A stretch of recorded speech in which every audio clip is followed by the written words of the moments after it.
On a rainy Saturday evening, I drove to the house where my son and his wife had been living rent-free for 6 years. The deed was still in my name. Before I could knock, my son stepped outside, spread both arms across the doorway and said, "Dad, you can't come in while my wife's family is here." I stood frozen, staring at my own son, guarding the entrance to a house that legally belonged to me. Then I reached into my jacket pocket and made one call on speaker, and what came through that line drained every trace of color from their faces. Before we go any further, thank you for being here on Silent Sweet Revenge. It means everything to me. Drop a comment right now and tell me what city or country are you watching from. I read every single one. This story contains fictional elements crafted for entertainment and educational purposes. Names and places are coincidental, but every lesson inside it is something worth carrying with you. The rain came down in the kind of thin, steady sheets that Salem gets in late July, the kind that doesn't announce itself with thunder, but just arrives and stays soaking through your jacket before you realize it's doing it. I was standing on the front porch of a house I owned on a street I had chosen. Looking at my son standing in the doorway, with both arms stretched out across the frame like he was holding up the walls. "Dad," Nathan said, and his voice was tight in a way I had never heard from him before. "You are not going into that room while my wife's family is here." I looked at him for a long moment. My chest felt like something had dropped through it and kept falling. My hands stayed at my sides perfectly still, the way they always go still when something is too big to process standing up. Then I turned around, walked back to my car, and called my attorney before I had even started the engine. But I am getting ahead of myself. Let me tell you who I am first, and then I will tell you how I ended up standing in the rain outside my own front door, being told by my own son that I was not welcome inside. My name is Arthur Calloway. I am 65 years old. I spent 31 years working for the Salem Water Authority as head of maintenance and safety compliance, which means for 3 decades my entire job was making sure that when anyone in this city turned on a faucet, what came out was exactly what it was supposed to be. I was not a man who missed things. I was not a man who let details slide. And I want you to understand that about me because what happened in the months before that rainy Saturday night is partly the story of a careful man who missed everything that mattered most. I retired 2 years ago with a pension, a paid-off house at 1847 Creekside Drive, and one hobby which my wife Margaret will tell you is finding new ways to rearrange the garage without actually cleaning it. She is not wrong. Margaret Marge, to everyone who knows her, is 62 years old and spent 24 years as the head secretary at Hoover Elementary School. I have seen that woman calm down a panicking parent, redirect a furious principal, and talk a crying 8-year-old through a lost lunchbox all in the same 5-minute stretch without raising her voice once. She is the kind of person who makes you feel steadier just by being in the same room. She has brown eyes that go very flat when she is more angry than she is letting on, and I have learned over 38 years of marriage that the flat eyes are considerably more dangerous than the raised voice. We got married in her mother's backyard in Milwaukee when she was 24 and I was 26. Her uncle played guitar badly, and her grandmother cried through the entire ceremony, and I have never once regretted a single day of it. Our son Nathan is 35. He has my jaw and Marge's stubbornness, which is a combination that served him well until it didn't. 6 years ago, Nathan married Diane Wexler, a sharp, organized woman of 33 who worked as a paralegal at a firm called Reyes and Harmon in downtown Salem. Diane was the kind of person who color-coded her calendar and remembered that Marge takes her coffee with 2 sugars and a splash of cream. She asked good questions at dinner. She brought flowers when she came to visit, always the right kind, always fresh. When Nathan and Diane told us they wanted to open a boutique hotel, my heart swelled in a way I am not embarrassed to admit. The Copper Harbor Inn, 18 rooms, a restored building, in the center of Salem. The kind of place that gets written up in travel blogs and earns loyal repeat customers.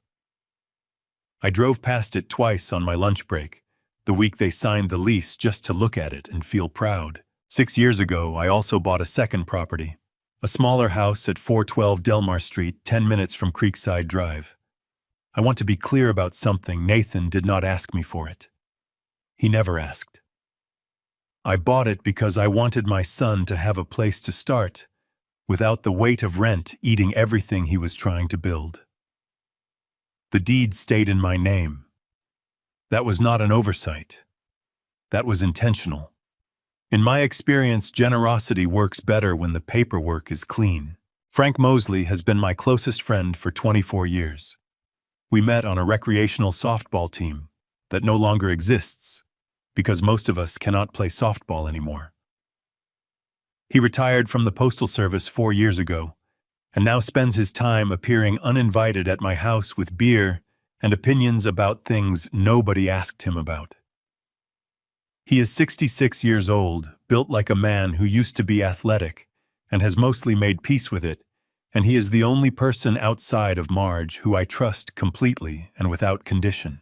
The life we had before all of this was good in the way that quiet lives are good. Sunday dinners. Marge's garden out back, which she tends with the focused intensity of someone running a military operation.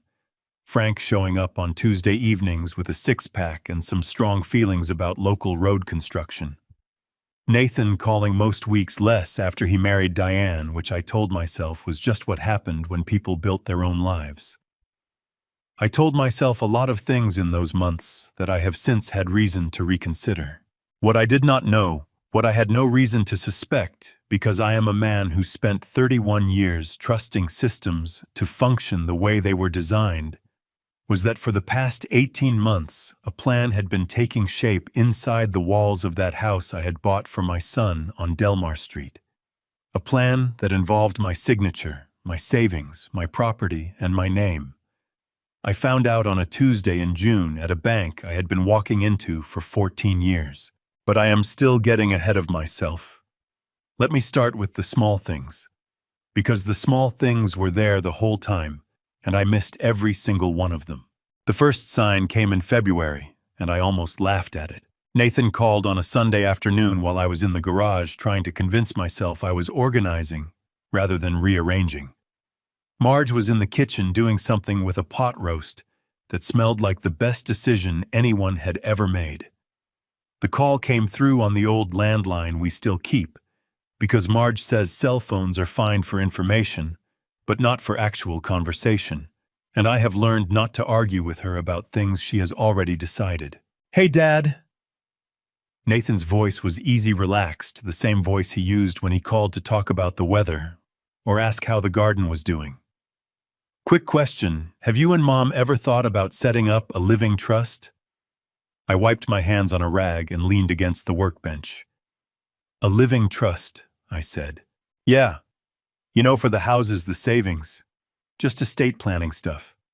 A guy I know was talking about it at the hotel, and it got me thinking. People your age should have that sorted out." My jaw tightened slightly at "people your age," but I let it pass. Nathan had always been careless with phrasing. "We've got wills," I said. "Done years ago, simple ones, but they cover everything." Sure, he said.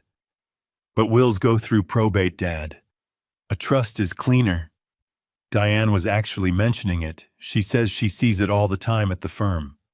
Families that don't plan ahead end up in court for years. "I'll think about it," I told him. "Just something to consider," he said, and his voice stayed warm and easy right up until he said goodbye. I set the phone down and went back to the garage. I did not think about it again for 3 months. That is the truth, and I am not proud of it. Frank came by that same evening with a 6-pack of Deschutes and strong opinions about the new traffic light on Commercial Street. We sat on the back porch while Marge brought out a plate of crackers and cheese she claimed was for both of us, but was mostly for Frank, because she has always had a soft spot for him that she expresses through food. "You hear from Nathan lately?" Frank asked, pulling the tab on his beer. "Called this afternoon, actually." Frank nodded slowly. "Good. He went quiet there for a while. 3 weeks, maybe 4, without checking in." He paused. "I don't mean to make something out of nothing."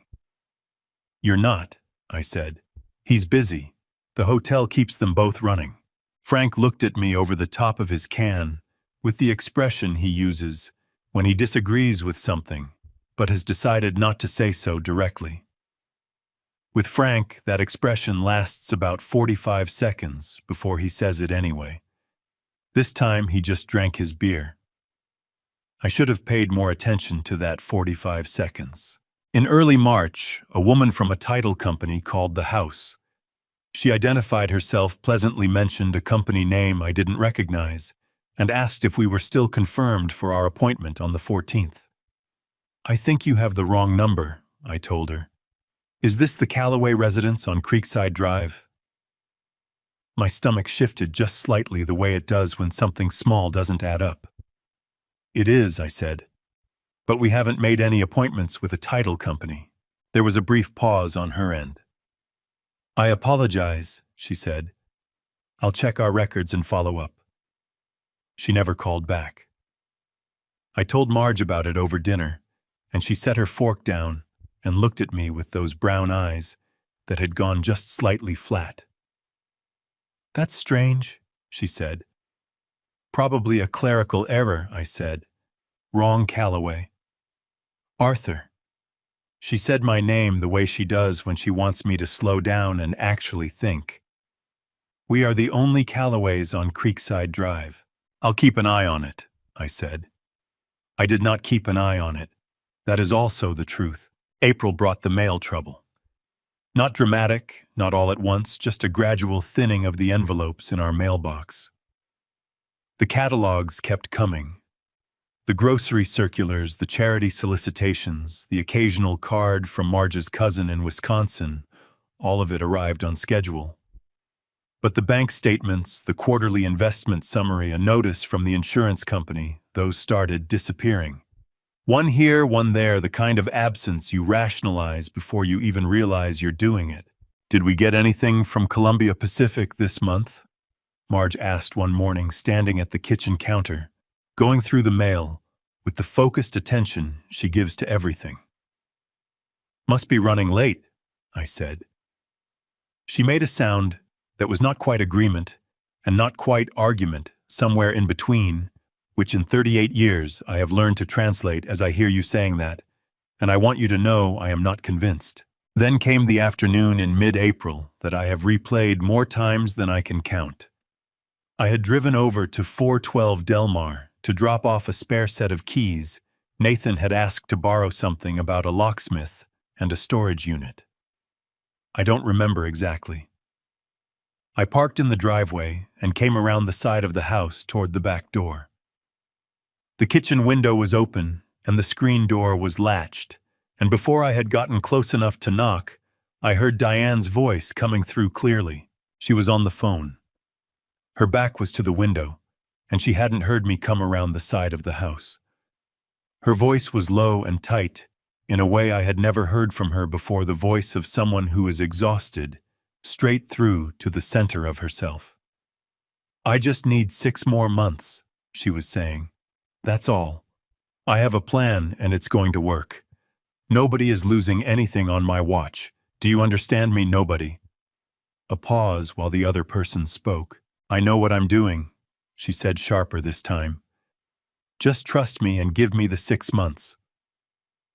I stood there on the side of that house with the spare keys in my hand and felt a wave of something that I can only describe now as misplaced sympathy. My chest ached for her. The hotel was struggling. I knew that in the vague way you know things that people are trying to protect you from. And here was this woman, my son's wife, fighting for it with everything she had. I knocked on the back door frame. She turned around, saw me, and the exhaustion on her face shifted so quickly into a bright smile that I almost missed the shift entirely. "Arthur," she said warmly. I didn't hear you come up. Just dropping these off, I said, holding up the keys. Sorry to interrupt. You're never an interruption, she said, and she hugged me briefly at the back door the way she always did, and smelled like the expensive hand lotion she kept on the kitchen counter. I drove home feeling sorry for her and thinking about nothing in particular. I know now what 6 more months meant.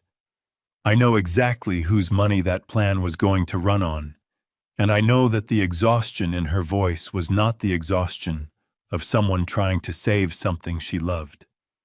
It was the exhaustion of someone trying to finish something she had already started.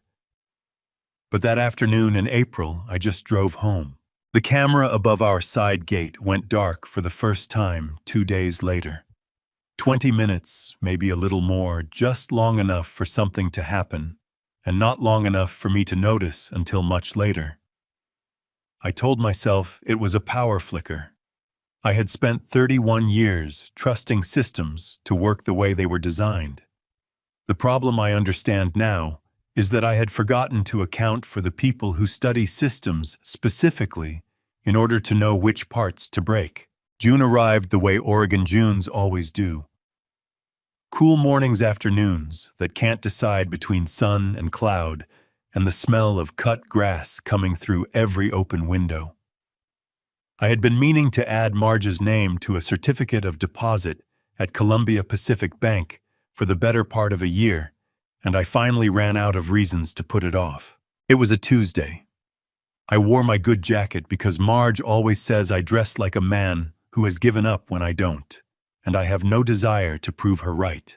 Carol Brennan had managed our branch on Lancaster Avenue for 14 years. She was a precise, warm woman who remembered that I took my coffee black and that Marge preferred the lobby chairs near the window. When she pulled up our account and her expression shifted just slightly, just for a moment, I felt the same small wrongness I had felt back in March when the title company called. Arthur, she said carefully, before we add Margaret to the CD, I want to ask you something. She turned her monitor toward me. Are you aware of this document on file? I leaned forward. The screen showed a power of attorney, a legal document that under Oregon law grants another person full authority to make financial and property decisions on your behalf, as binding as if you had signed every transaction yourself. The name listed as attorney in fact was Diane Wexler Calloway. My mouth went dry. I never signed this, I said. My voice came out steadier than I felt, which surprised me. I didn't think so, Carol said quietly. The signature passed our initial review, but when I look at it now next to your actual file signature, she pointed to the screen. The curve on the capital A, it's close, but it's not right. She was correct. I had signed my name approximately 10,000 times over 31 years of maintenance reports, safety certifications, and compliance documents. I knew every angle of those letters the way I knew the sound of a pipe under pressure. The A on that document curved left where mine curved right. It was close enough to fool a quick glance. It was not close enough to fool me. There's also a notary stamp, Carol said. Sharon Meeks. I flagged it last week when Diane came in asking about your savings balance. We couldn't give her information. She wasn't listed as authorized on those accounts. But then I found this in the system. My stomach dropped straight through the floor. Diane had come in. She had tried to access my savings. She had been turned away. And somehow, a power of attorney bearing my forged signature had already been filed with this bank. I need a copy of that document, I said. Carol printed it without another word. She also printed the filing date, March 14th. Marge's birthday. The evening we had spent at her favorite restaurant on the river, celebrating with salmon and the good wine she only allows on special occasions. Diane had known we would be out. She had planned around us. I thanked. Carol shook her hand and walked to my car. I sat behind the wheel with the printed pages on the passenger seat and pressed both palms flat against my thighs. Because my hands had started doing something, I refused to let them finish. I was not going to fall apart in a bank parking lot. I was going to drive to the Marion County Recorder's office and pull every document filed under my name, because that is what a man does when the system he trusted for 31 years starts telling him something is very wrong. I started the engine. The recorder's office was 8 minutes away. It felt like the longest 8 minutes of my life. The Marion County Recorder's office smells like old paper and floor cleaner, and the particular kind of institutional quiet that makes every sound you make feel too loud. I walked in with the bank printout folded in my jacket pocket and asked the clerk at the front desk to pull every document filed under my name in the past 18 months. She typed. She waited. She looked at her screen for a moment longer than necessary. "Sir, there are 2 filings," she said. "The power of attorney from March and a property transfer request on a Delmar Street address." She paused. "The transfer hasn't been recorded yet. It's in a pending folder." My throat tightened so fast it felt like a fist closing around it from the inside. "I need copies of both," I said. "Everything." I sat in the waiting area and read the transfer document 3 times. It was 4 pages long, clean and professional, the kind of paperwork that would pass a casual inspection without a second glance. The property listed was 412 Delmar Street. My property. The house I had bought in 2019 and placed in my own name and given to my son to live in because I wanted him to have a start without the weight of rent dragging him under. The transfer was waiting on the POA to clear. Once the power of attorney was accepted as valid, Diane would have the legal authority to sign the deed transfer on my behalf, moving the title of that house out of my name and into someone else's without me ever touching a pen. I sat with that knowledge for a long moment, turning it over the way you turn over a piece of pipe that doesn't look right, checking every angle. Then I walked to my car, sat down, and called Frank. He picked up on the second ring, the way he always does, which is one of the things I have never taken for granted about Frank Mosley. "Arthur." Just my name, but something in his voice shifted the moment he heard mine.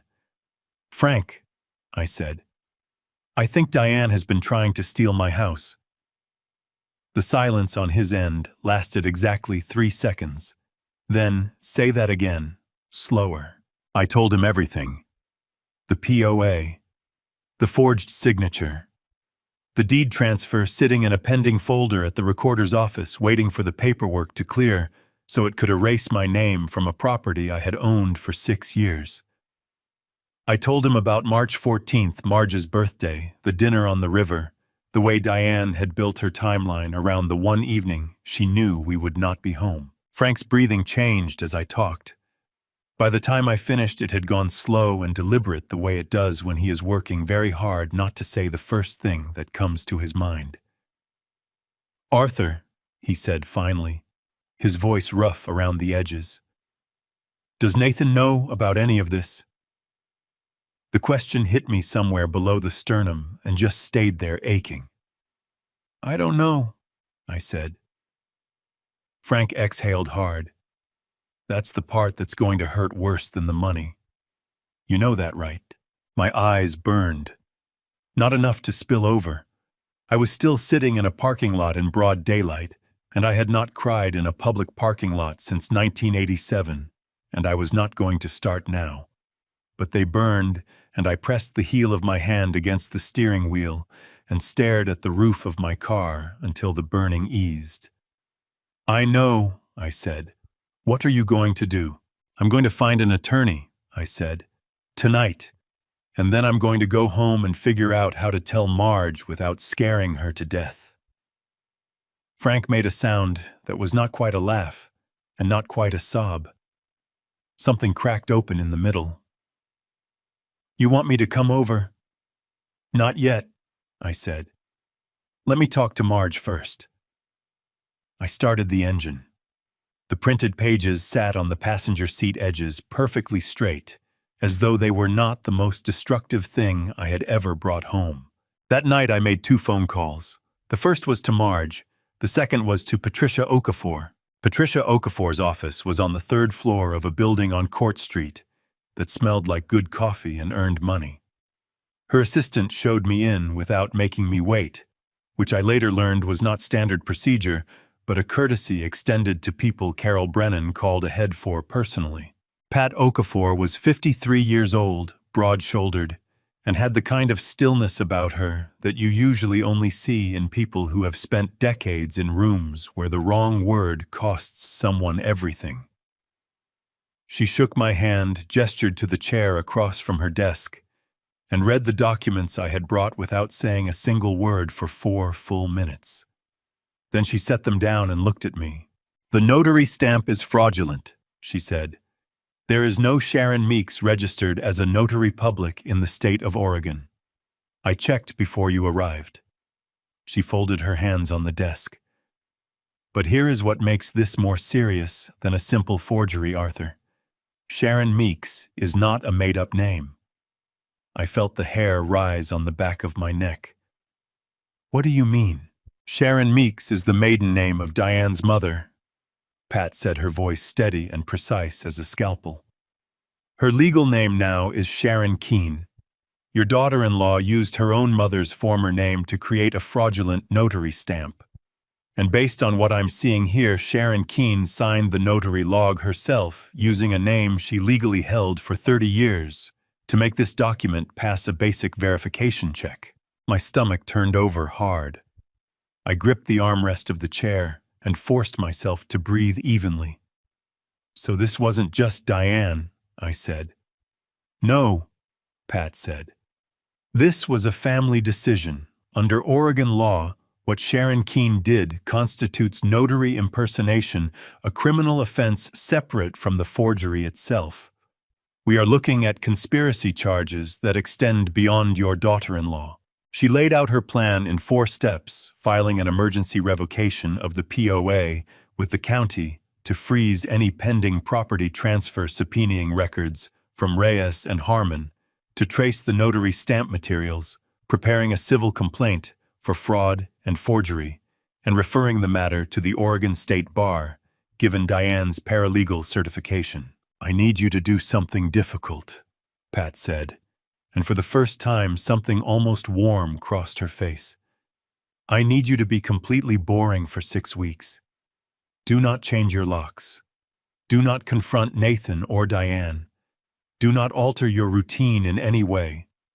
If they suspect we are moving against them, evidence disappears. People disappear." She looked at me steadily.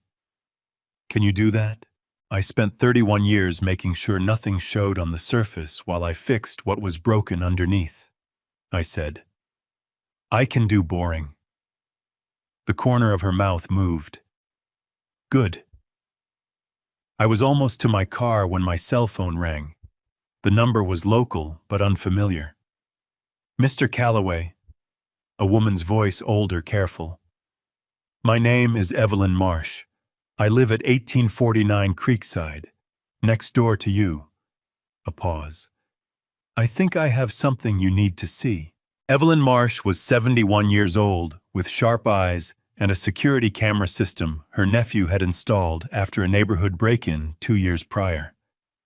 She met me at her front door holding a USB drive and looking like a woman who had been working up to this conversation for some time. "I've seen your son at your mailbox," she said, her voice tight with the discomfort of delivering bad news to a neighbor she liked. "Multiple times. I thought you'd asked him to collect your mail. But then I saw a story on the news last month about deed fraud and mail theft, and I went back through my camera storage." She pressed the USB into my hand. "The camera keeps 90 days. I saved everything I found." I drove home and watched the footage on my laptop at the kitchen table. Nathan in the gray jacket he wore on weekends, using a key to open the side gate. Reaching up to the camera cable and disconnecting it with the practiced ease of someone who had done it before. Opening the mailbox. Removing envelopes, not all of them, just certain ones, the ones that mattered. replacing them with grocery circulars, reconnecting the cable and walking back to his car. My son. My son had done this. I pressed both hands flat on the table and stared at the paused image on the screen until my eyes ached and my throat felt like it was full of gravel. When Marge came into the kitchen 20 minutes later and saw my face, she pulled out the chair beside me and sat down without being asked. "Tell me everything," she said. "All of it. Right now." I told Marge everything. I told her about the POA and the forged signature and the deed transfer waiting in a pending folder at the recorder's office. I told her about Sharon Keene signing her daughter's fraudulent notary log with a name she had legally carried for 30 years. I told her about Evelyn's camera footage, our son in his gray weekend jacket cutting the cable and taking the mail and walking back to his car like it was an errand he had simply added to his Saturday afternoon. Marge sat across from me at the kitchen table and listened without interrupting once. Her hands were folded in front of her, perfectly still, and her face was doing that thing it does when she is processing something too large for a normal expression, a kind of careful blankness that I have learned over 38 years to read as the outermost wall of something much more turbulent underneath. When I finished, she said nothing for exactly 4 seconds. Then she stood up, walked to the hallway, and said, "Come with me." She opened our bedroom closet and pulled the small fireproof safe from the shelf where it had lived for 11 years. Her hands moved through the combination with the muscle memory of someone who had opened it 1,000 times. The door swung open. Marge reached in and lifted out the ring box. She opened it. Then she made a sound I had never heard from her before in 38 years of marriage, a short, sharp intake of breath like something had struck her in the chest, without warning, followed immediately by a sob that she tried to stop and couldn't. Her hand came up to cover her mouth, and her shoulders shook, and the ring box trembled in her other hand. The ring inside was wrong. I could see it from where I stood.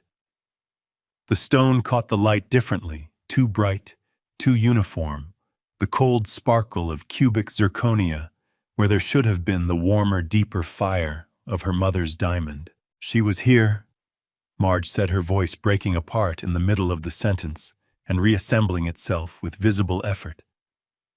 "She was in this room. She hugged me and said she loved being here, and she—" Marge stopped, pressed her lips together hard. Her eyes were streaming now, tears running down both sides of her face, and she did not wipe them, just stood there holding the ring box with both hands, like she was afraid of what she might do if she put it down. "My mother wore that ring for 41 years, Arthur." I crossed the room and put my arms around her. She leaned into me and cried, not quietly, not the restrained kind of crying she allows herself in difficult moments, but the deep, wrenching kind that comes from a place below pride, below composure, below everything she normally keeps tightly held. Her whole body shook against mine, and I held her tighter and stared at the wall above the safe and felt something cold and solid settle in my chest like concrete curing. It took several minutes.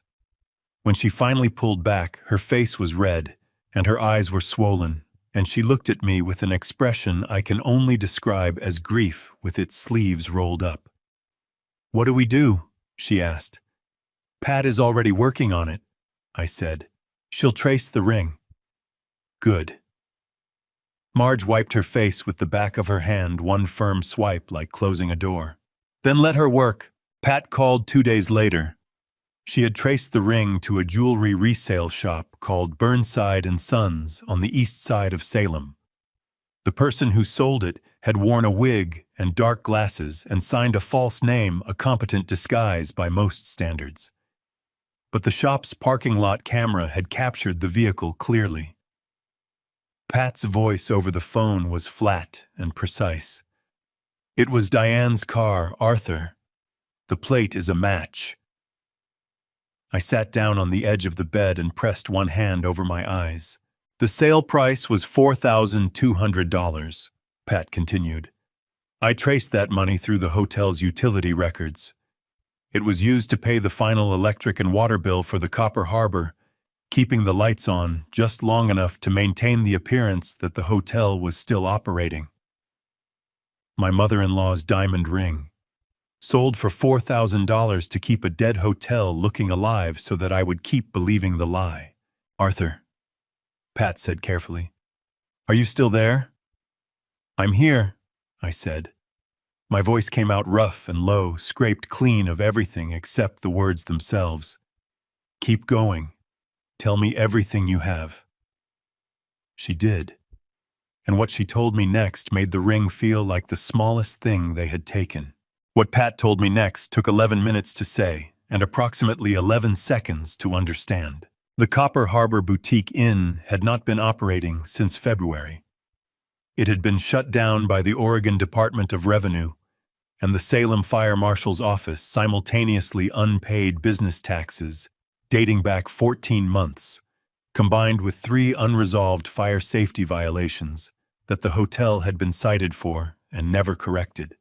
The license to operate had been suspended. The building was technically closed. Nathan and Diane had known this since the day the letters arrived. "They have been maintaining the appearance of an operating business," Pat said, her voice carrying the particular flatness of someone delivering information that disgusts them professionally. "Every morning they dress for work, drive to the building, unlock the front door, and turn on the lobby lights. They sit in the office for several hours. Then they leave." I pressed the phone harder against my ear. "Who's in the rooms?" "2 individuals we've identified as acquaintances of Nathan's. They check in, take photographs in the lobby and the breakfast area, and post them to the hotel's Instagram account with backdated timestamps. The comments underneath are from accounts Diane created." Pat paused. "Arthur, every positive review the hotel has received in the past 5 months has been written by your daughter-in-law talking to herself." Something twisted in my chest so sharply that I actually pressed my free hand against my sternum, certain for a moment that I had felt something physically move. I thought about the champagne. 6 years ago, standing in that lobby on opening night with Nathan beside me, and Diane laughing at something Frank had said, and the pride I had felt, the enormous, uncomplicated pride of watching your child build something real. I had driven past this building twice on my lunch break, just to look at it. The building was empty. It had been empty for 5 months. And every morning my son put on a suit and drove to a hollow shell and sat inside it so that I would keep believing he was building something. Frank called the following morning before I'd finished my first cup of coffee. "Arthur." His voice was strange, careful in a way Frank's voice almost never is. "I just drove past the Copper Harbor. Nathan's there. He's in that blue blazer he wears unlocking the front door." A short pause. "He looks completely normal." My throat tightened. "I know Frank. You know, Pat told me last night. The hotel's been closed since February." The sound Frank made was not a word. It was the sound a man makes when something he was hoping wasn't true turns out to be exactly as true as he feared. Low, rough, expelled from somewhere deep. "Frank," I said, "don't drive past again. Don't stop. Don't call Nathan." "Arthur." 6 weeks, I said. "Pat needs 6 weeks. Can you give me 6 weeks?" A long breath. "Yeah," he said, finally, his voice thick. "Yeah, I can do that." That afternoon, Pat sent me a screenshot. The Copper Harbor's Instagram page, a photograph of 2 people having breakfast in the hotel dining room, sunlight coming through the windows. Coffee cups and pastries arranged just so. The caption read, "Another beautiful morning at the Copper Harbor. We love our guests." Posted according to the timestamp 3 days ago. I recognized the angle immediately. I had sat at the table in that photograph on opening night 6 years ago. The chair in the left corner still had the small scratch on the back leg from when Frank knocked it over, making a toast. I zoomed in on the photograph until it filled my screen. The pastries were the same ones from the opening night photos. The coffee cups were the same. The light coming through the window was the same angle because it was the same photograph taken 6 years ago, filtered and cropped and posted, as though it had happened last Tuesday. I set my phone down on the kitchen table and stared at the ceiling for a long time. Dad. I whispered it out loud to no one, to the empty kitchen, to the version of my son I had believed in until approximately 72 hours ago. What did you do? Pat called again that evening. Arthur, I need you to come in tomorrow morning. I've found 2 sets of property transfer documents, and when you see what they were planning to do with both houses, everything else is going to start making sense in a way that is going to be very difficult to hear. I told her I would be there at 8. Then I sat with Marge in the kitchen until midnight. She made decaf and put a cup in front of me without asking, and sat down across the table. She talked for a while about her garden, the roses along the back fence that were finally starting to fill in after 3 summers, the way the soil had been too dry this year. I listened. Not because the garden mattered right now, but because the sound of her voice talking about something ordinary was the only thing that made the kitchen feel like our kitchen, and not a room where terrible things had recently been understood. I was in Pat's office at 8 the next morning with coffee I had made at home because I needed something to do with my hands on the drive over. Pat did not waste time on pleasantries. She opened a folder and slid a document across the desk toward me before I had fully settled into the chair. Frank found this at an asset recovery lot on the south side of Salem, she said. It's a loan document on a 2019 pickup truck. The vehicle was repossessed 6 weeks ago for non-payment. I looked at the document. Under the line marked guarantor, my name was typed in clean black letters. Arthur James Calloway. Below that, 412 Delmar Street was listed as the confirming asset. My coffee cup came down on the desk harder than I intended. I never signed this, I said. No, Pat said. But someone practiced your signature long enough to get it past the loan officer's initial review. The identification used to support the application was taken from tax documents, documents Nathan had access to because he helped you file 2 years ago when your regular accountant was recovering from surgery. I thought about that afternoon. Nathan had sat at our kitchen table with the paperwork spread out in front of him, asking questions about deductions, writing things down, being helpful in the careful, organized way that I had attributed to Diane's influence on him. He had made copies of everything. I had thanked him. My stomach rolled over hard, and I pressed my lips together and breathed through my nose until it passed. Where did the money go? I asked. Into a sports betting account, Pat said. Registered to a man named Tommy Briggs. He's 38, a friend of Nathan's from college. When I spoke with him earlier this week, he was genuinely distressed. She paused. He believed the money was a shared investment in the hotel. Nathan told him the funds were coming from a family business account and that they would split any returns.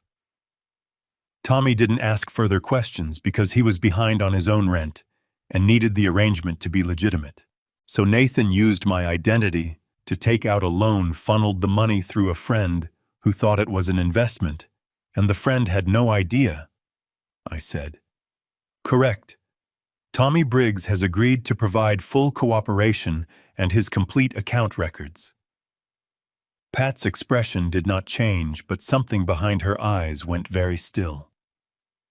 There is one more thing in this file, Arthur. I want you to be prepared before you read it. She slid a second page across the desk. It was a section of the loan application, the part where Nathan had described the nature of the guarantor relationship. I read it once. Then I read it again because I needed to be certain I had understood it correctly.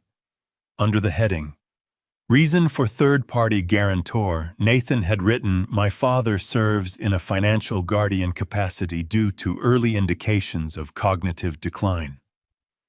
He has authorized this arrangement verbally, but requires assistance managing formal documentation." The room did not spin. I want to be clear about that. The room did not spin, and I did not feel faint, and I did not make a sound. What happened was quieter and worse than any of those things. Something in my chest simply stopped for a moment, like a clock that has been running for 65 years and suddenly finds itself without reason to continue, and then started again, slower, heavier, with a different quality to every beat. My son had written that sentence, not Diane. Nathan had written those words about me and put his name underneath them. Cognitive decline. 31 years of making sure this city's water was safe to drink. 31 years of technical reports and safety certifications and compliance audits that required a level of precision that most people would find exhausting. And my son had written cognitive decline in a legal document and signed his name to it. I set the page down. I pressed both palms flat on Pat's desk flat, and still the way my hands always go when something is too large to hold. "Arthur." Pat's voice was careful, measured, the voice of a woman who has delivered devastating information before and knows that the right thing to do afterward is simply to present. "Take whatever time you need." "I'm fine," I said. My voice came out steady. I was not fine, but I was functional, which in that moment was sufficient. "Nathan will need to account for every piece of this," Pat said. "The forged signature on the loan, the identification documents. The mail he intercepted taking mail from a federal mailbox is a federal offense under United States Code Title 18 Section 1708. That charge alone carries up to 5 years. I nodded. I picked up my coffee. I drank it. "What's next?" I asked. Pat almost smiled. "Next, well," she said, "I show you the 2 property transfer documents. And then you are going to understand exactly how large this was designed to be." I had thought the loan was the worst of it. I had thought, sitting in that chair with my palms flat on her desk, that I had reached the bottom of what they had built against me. I was wrong by a considerable distance. Pat opened the second folder with the same calm efficiency she brought to everything, and I found myself grateful for it. Grateful that the person sitting across from me was not rattled, not horrified, not performing sympathy. She was working. In that moment, watching her work was the only thing keeping me level. 2 sets of property transfer documents," she said, placing them side by side on the desk. "Prepared but not yet filed. Both require the power of attorney to be accepted as valid before they can move forward. The POA revocation we filed last week stopped both of them cold." She tapped the first set. "This one targets 1847 Creekside Drive, your primary residence. The stated basis for the transfer is that Arthur Calloway has demonstrated an inability to manage his own financial affairs due to progressive cognitive impairment, and that Nathan Calloway, as next of kin, is assuming management responsibility." She looked up at me. "The document references 3 family members who are prepared to provide written statements confirming your memory difficulties." Diane began laying that groundwork with Nathan's extended family approximately 4 months ago. The coffee in my stomach turned to something cold and heavy. 4 months ago. While Diane was bringing flowers to Sunday dinners and asking about Marge's garden, and remembering that I liked my steak medium rare, she had been quietly building a case that I was losing my mind. "The second document," Pat continued, tapping the other set, "uses 412 Delmar Street as collateral for a private lending agreement. Diane signed it in her capacity as your attorney, in fact, under the fraudulent POA.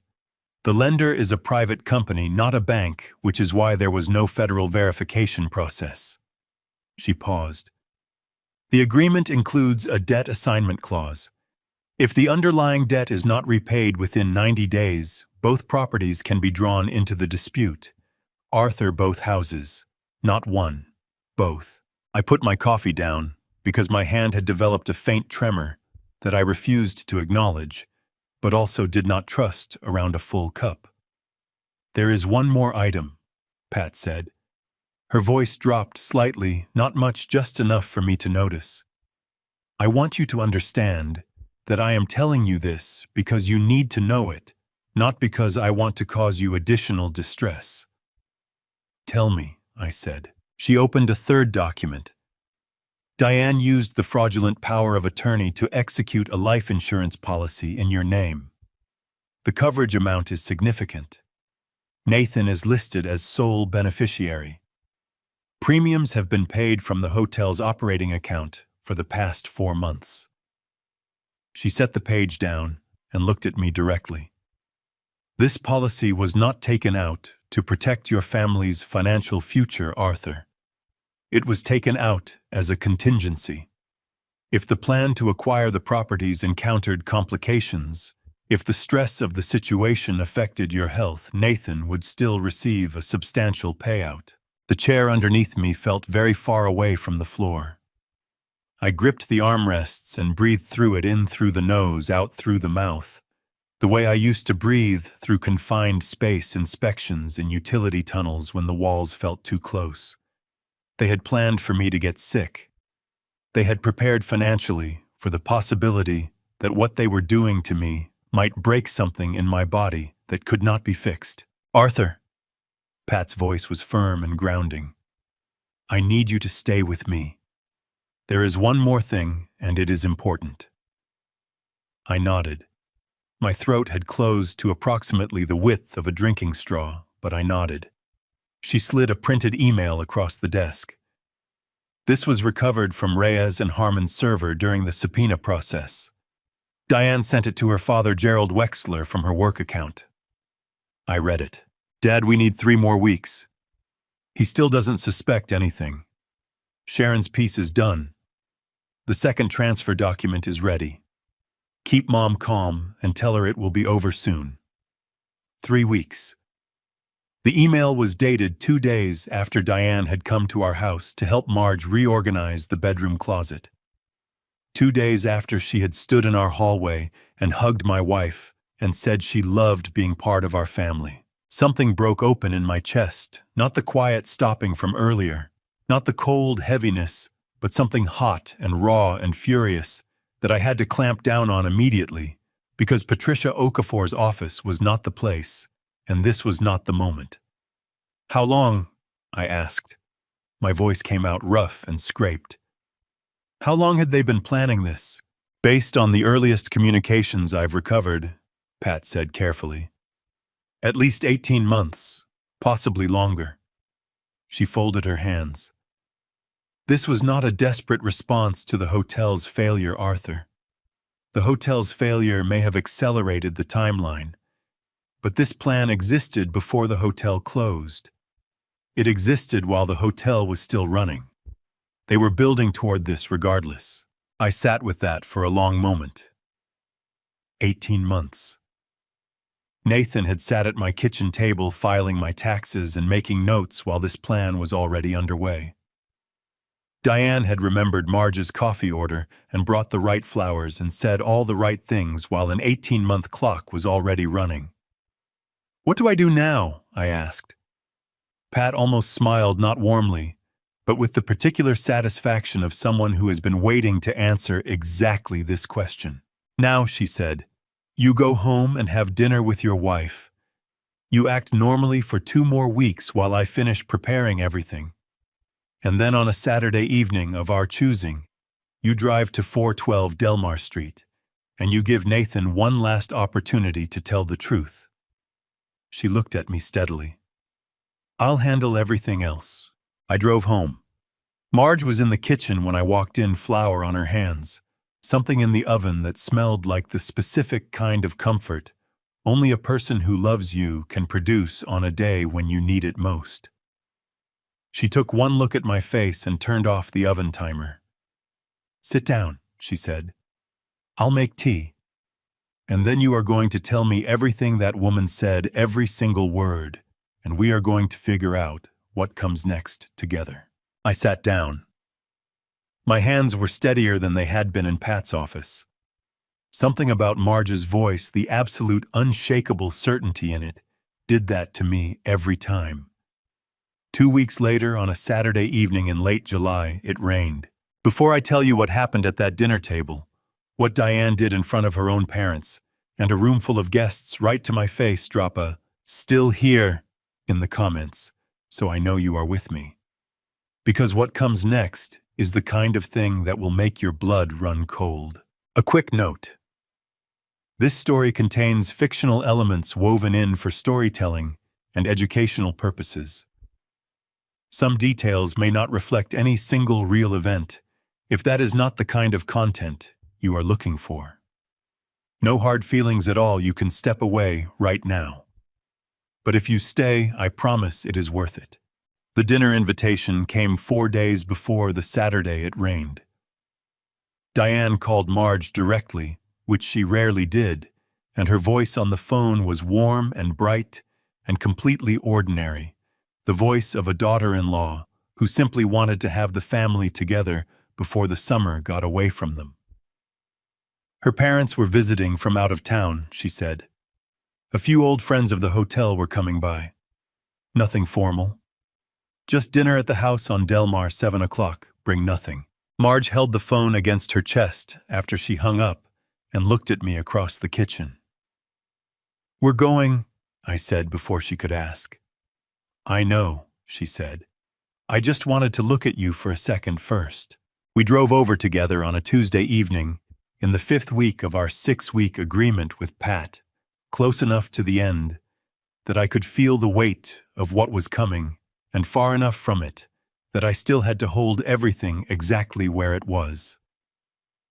The house on Delmar looked the way it always did from the outside, warm light in the windows, Nathan's car in the driveway, the small potted rosemary by the front step that Marge had given them as a housewarming gift 6 years ago, and that had somehow survived despite neither of them having any interest in gardening. Inside, the dining room table had been set with the good dishes. Gerald Wexler, Diane's father, a broad, ruddy-faced man of 61, with the handshake of someone who had spent decades believing firmness conveyed authority, stood near the kitchen doorway with a glass of wine and greeted me with the particular warmth of a man performing warmth rather than feeling it. His wife Sharon, 58, careful eyes, the kind of woman who smiled without letting the smile reach anywhere above her cheekbones, kissed Marge on the cheek and said how wonderful she looked. 2 men I recognized vaguely as former hotel investors sat at the far end of the table deep in conversation. They nodded at me when I came in. I nodded back. The first hour was unremarkable. Good food, easy conversation. Diane refilling glasses before they were empty. Nathan talking about a hiking trail he had been meaning to try. I ate my dinner and answered questions and told a story about Frank that made the table laugh, and watched Diane from the corner of my eye the way I used to monitor pressure gauges during routine inspections, not with alarm, just with attention. Then Diane asked me to pass the bread basket. "Arthur," she said pleasantly, "could you pass the bread?" I passed it. 40 seconds later, "Arthur, would you like more wine?" I said no, thank you. 90 seconds after that, she tilted her head toward the investors and said in the tone of someone sharing a gentle, affectionate observation, "You know, I asked Arthur about the bread just a moment ago, and he's already forgotten. We worry about him sometimes. Don't we, Nathan?" Nathan smiled, a careful, practiced smile that did not reach his eyes. "Dad's been a little scattered lately," he said. "It happens. At a certain point, you just have to let the younger generation take the wheel." The table offered the polite, uncomfortable laughter of people who did not know what else to do. My jaw tightened so hard I felt it in my back teeth. Under the table, Marge's hand found mine and pressed not gently, not reassuringly, but with the firm, deliberate pressure of someone communicating something specific. "Hold on, hold on, hold on," I held on. Diane produced the folder after dessert, while the table was still relaxed and warm with food and wine. She set it in front of me with the casual ease of someone producing a grocery list. "Arthur, I almost forgot. Could you sign these? It's just to confirm you received the gift card we sent for your birthday. Bureaucratic stuff. You know how the firm gets." I opened the folder. The top page was innocuous, a simple acknowledgement form, one-line sign at the bottom. Exactly what she had described. I turned the page. The third sheet was not an acknowledgement form. It was a property management authorization, a legal document granting Nathan Calloway full authority to manage, lease, refinance, or sell any real property held in the name of Arthur James Calloway, effective immediately upon signature. It had been slipped between two blank pages with the practiced precision of someone who had done this before or planned it very carefully. I closed the folder. "I'll need to have my attorney review this before I sign anything," I said. My voice came out level and pleasant, the voice of a man making a reasonable request at a dinner table, and I watched something flicker behind Diane's eyes, quick, involuntary, there and gone. Nathan's chair scraped back hard. He reached across the table and pulled the folder from in front of me with enough force that the wine glasses shuddered. "Dad?" His voice had an edge I had never heard from him before, sharp and embarrassed, and something underneath both of those things that I did not have a name for yet. "You are embarrassing this family in front of our guests. It's a birthday form. Just sign the birthday form." Gerald Wexler set his wineglass down and nodded slowly, as though Nathan had said something wise. Sharon Keene looked at the centerpiece. I looked at my son, this 35-year-old man, who had once crawled into my lap during thunderstorms, who I had taught to ride a bike in the parking lot of Hoover Elementary on a Sunday morning when nobody else was there, who I had driven to college with a truck full of second-hand furniture and a check I could not entirely afford, and I felt something split open in my chest that was not anger and not grief, but some precise and terrible combination of both that I had no word for and did not want one. Marge's hand tightened on mine under the table. One firm squeeze. Then she picked up her water glass and took a composed sip and said very calmly to the woman sitting across from her, "Sharon, did you make it down to the coast while you were visiting?" Sharon Keene blinked. Yes, we went to Lincoln City on Sunday." "Lovely," Marge said. "The outlet stores there are just wonderful." And that was how my wife diffused a dining room full of tension while I sat beside her and got my breathing back under control. We left at 9:15. In the car, I did not speak for 4 blocks. Then I said, "Marge." "I know," she said. "That document. I know Arthur. Nathan. I know." Her voice broke on the second word, just slightly, just for a moment, like a single crack in very strong glass. Then it sealed itself back up. "I know, but tonight we go home. Tomorrow we call Pat." I drove. The rain had started sometime during dessert and was coming down steadily now, turning the streetlights into long orange smears on the wet asphalt. At home, I called Pat at 10 o'clock and told her what had happened. She listened to everything without interrupting. When I finished, she said, "Good. They just made our case considerably stronger. Get some sleep, Arthur. Saturday is almost here." Diane called Thursday morning, 2 days before the Saturday it rained. Her voice was warm again. The reset was always remarkable, the way she could take whatever had happened at a dinner table and simply set it aside like a dish that had been cleared. She said she was sorry about Tuesday evening, that things had gotten tense when they didn't need to, that she hoped Arthur and Marge knew how much she and Nathan valued them.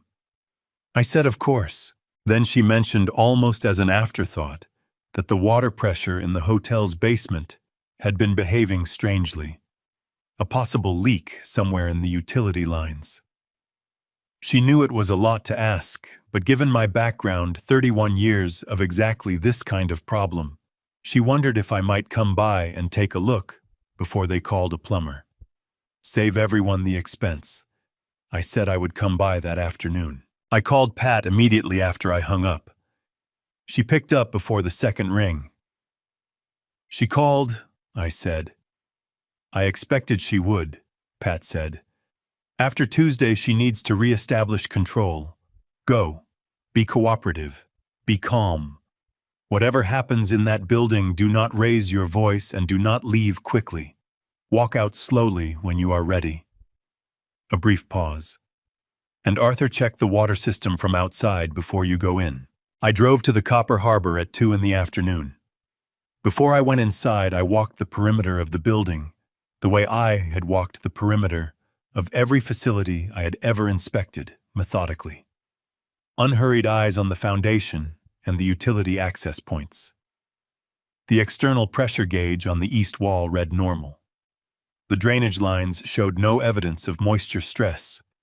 There was no leak. There had never been a leak. I had known that before I left the house. Inside the lobby, lights were on, and the reception desk was staffed by a young man I recognized as one of the people who had appeared in the hotel's Instagram photographs. He nodded at me with the slightly glazed expression of someone who had been asked to be somewhere without being told exactly why. Diane was in the small conference room off the main hallway, seated at the head of the table with Gerald Wexler on her left, and two men I recognized as creditors, men who had lent money to the Copper Harbor and had not yet been repaid, arranged down one side. Sharon Keene sat near the window, with her hands folded in her lap. Nathan was standing near the door. Diane looked up when I walked in and smiled the way she always smiled. Bright controlled the smile of a woman who had decided in advance how this was going to go. "Arthur," she said warmly, "thank you so much for coming. We were just having a quick catch-up with some of the hotel's partners." She reached under the table and produced a folded bundle of clothing, dark work pants, a canvas utility shirt, the kind of thing I had worn for 3 decades in maintenance tunnels and utility rooms. She held it out across the table toward me. "The leak is in the basement, 3rd corridor near the east wall. Given your experience, I thought you might want to be comfortable." The room was very quiet. I looked at the clothing in her outstretched hand. I looked at the creditors watching from their side of the table, clearly uncertain what they were witnessing. I looked at Gerald Wexler, who was examining his cufflinks with great interest. I looked at Nathan, who was looking at the wall 6 inches above my head.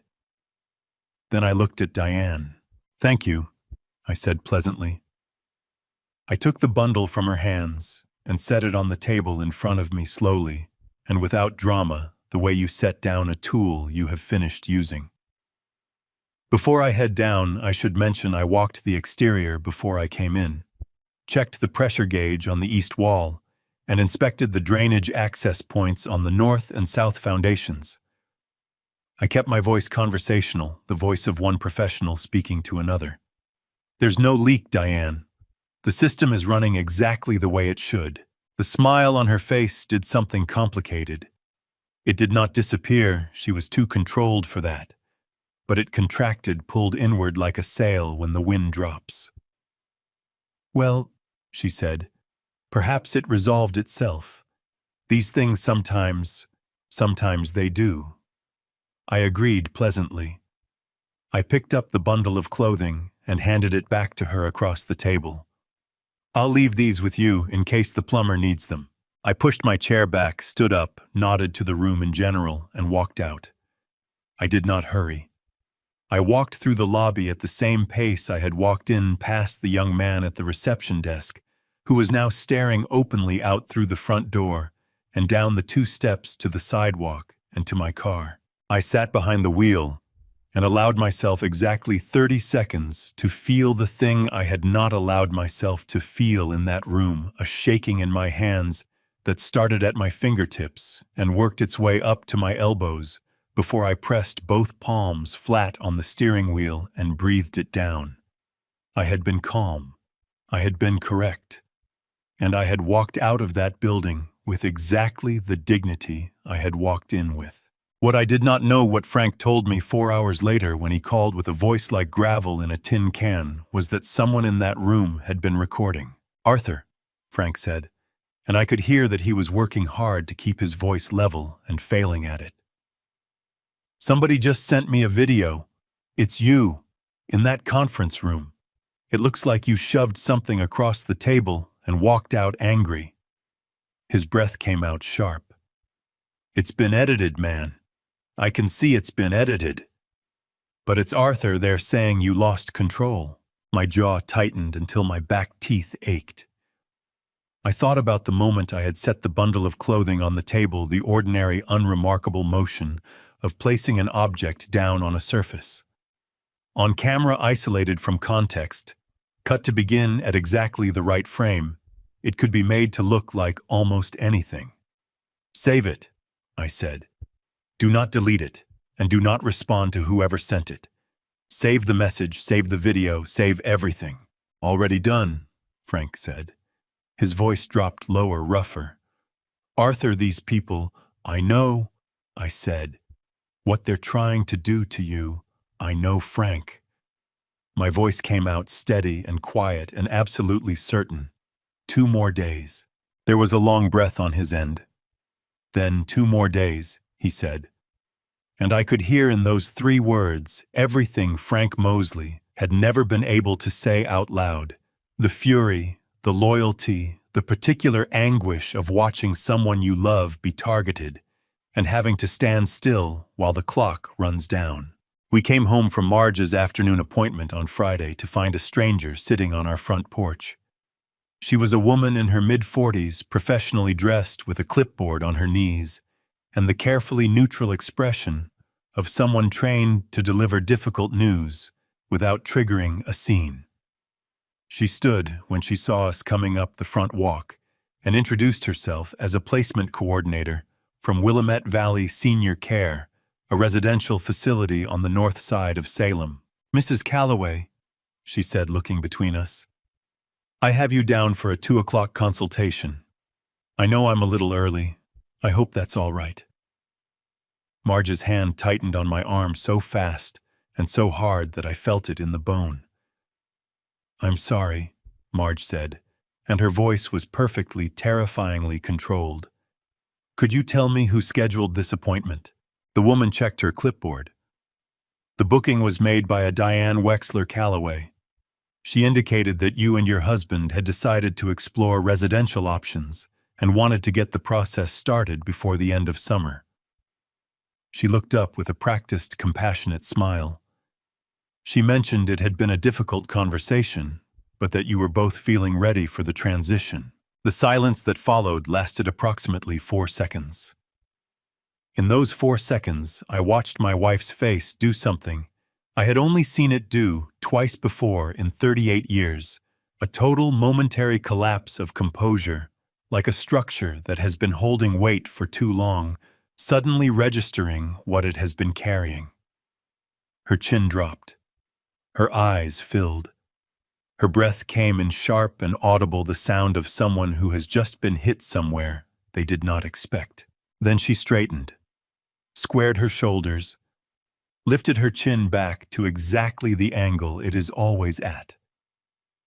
"Thank you for coming," Marge said to the woman, her voice smooth and even as a freshly poured surface. "There's been a misunderstanding. We did not schedule this appointment, and we will not be needing your services. I'm sorry you made the trip." The woman blinked. "Of course. I'm so sorry for the confusion. Please," Marge said, gently gesturing toward the front walk. "Have a safe drive." The woman left. Marge stood on the porch until the car was out of the driveway, and then she turned and pushed open the front door and walked inside, and I followed her and closed the door behind us. Diane had used Nathan's spare key, the same one we had given him years ago, the same one he had used at our mailbox on those Saturday mornings Evelyn's camera had recorded. Pat had told me not to change the locks. I had followed that instruction. I understood now exactly what it had cost. The boxes were in the living room. 6 of them, cardboard uniform, the kind you get from a moving company. They were stacked neatly against the far wall, each one labeled in black marker, in handwriting that was not Marge's and not mine. Dad and Mom's bedroom, Dad and Mom's study, kitchen keepsakes. One box in the corner had a strip of blue painter's tape across the top, with 3 words written on it: piano arrange sale. Marge walked to that box.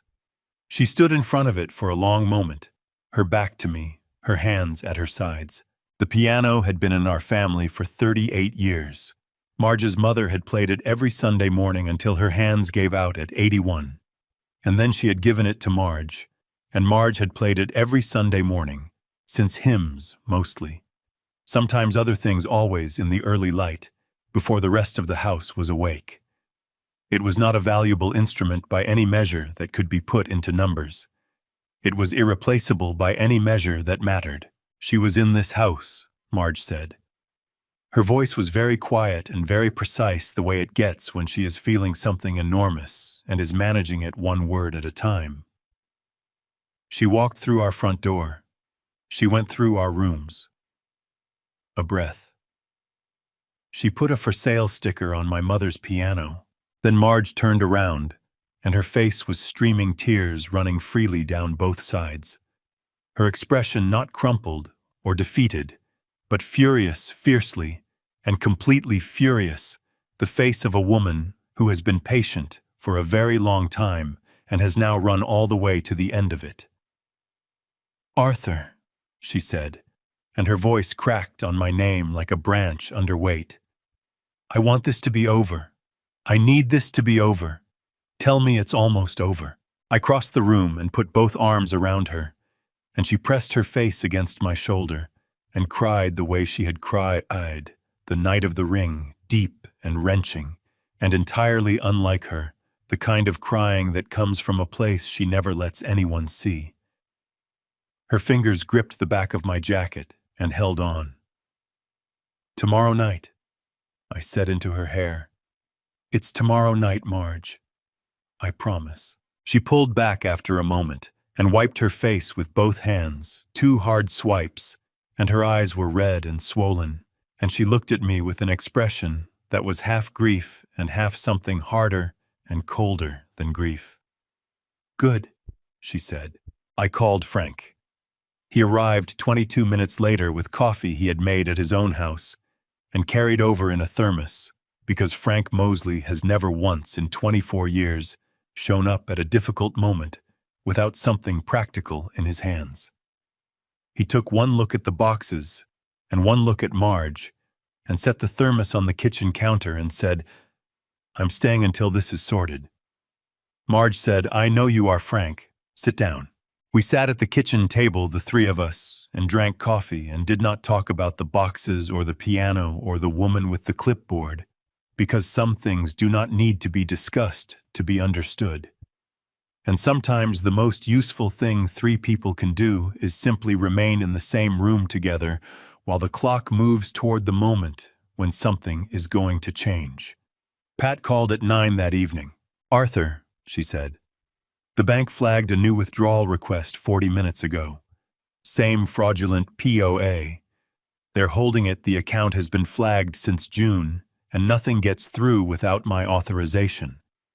But they submitted it, which means they are out of patience." Her voice was steady and very certain. "Tomorrow night. We will move tomorrow night." I hung up the phone and looked at Marge and Frank across the kitchen table. Neither of them asked what Pat had said. They had both heard enough of my end of the conversation to know. Frank poured the last of the coffee into 3 cups and pushed 2 of them across the table. Outside, the first drops of rain had begun to fall on Creekside Drive, thin and quiet, the kind that doesn't announce itself, but simply arrives and stays. Before I tell you what happened that Saturday night in the rain, before I tell you what my son said when he blocked that doorway, what Diane said when her mask finally came off, and what I had been carrying in my jacket pocket the entire time, type "ready" in the comments. I need to know you are still here with me, because this next part changed everything. Note portions of this story include fictional elements added for dramatic and educational purposes. Details may not reflect any one specific event. If this type of storytelling is not for you, this is a good moment to step away. For everyone staying, let's finish this together. The rain was still falling on Saturday evening when I backed out of the Creekside Drive driveway at 6:45. Marge stood in the doorway and watched me go. She did not wave. She did not smile. She looked at me the way she has looked at me at every significant moment in 38 years of marriage, steadily, completely without flinching, and I looked back at her until the curve of the street took her out of sight. I had the recording device in my inside jacket pocket.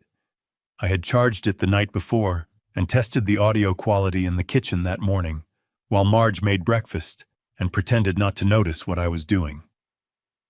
Under Oregon law, only one party to a conversation needs to consent to its recording. I was that party. Everything said to me tonight would be mine to keep. Frank's truck was parked on the corner of Delmar and Whitmore, half a block from the house engine off, lights off. I pulled alongside him and rolled down my window. "You good?" he said. "I'm good." He nodded once. His jaw was tight, and his eyes were doing something I had not seen them do since the year his mother died, a particular quality of focused restraint, like a man holding a very heavy door closed with his shoulder. "I'll be right here," he said, the whole time. "I know," I said. "Thank you, Frank." He made a sound that was not quite words and not quite not words, somewhere in between, and I rolled the window up and drove the half block to 412 Delmar, and parked in front of the house that still had my name on the deed. The porch light was on. Through the front window I could see movement, the warm, ordinary shapes of people at a dinner table, the kind of scene that from the outside looks like nothing except a family spending a Saturday evening together.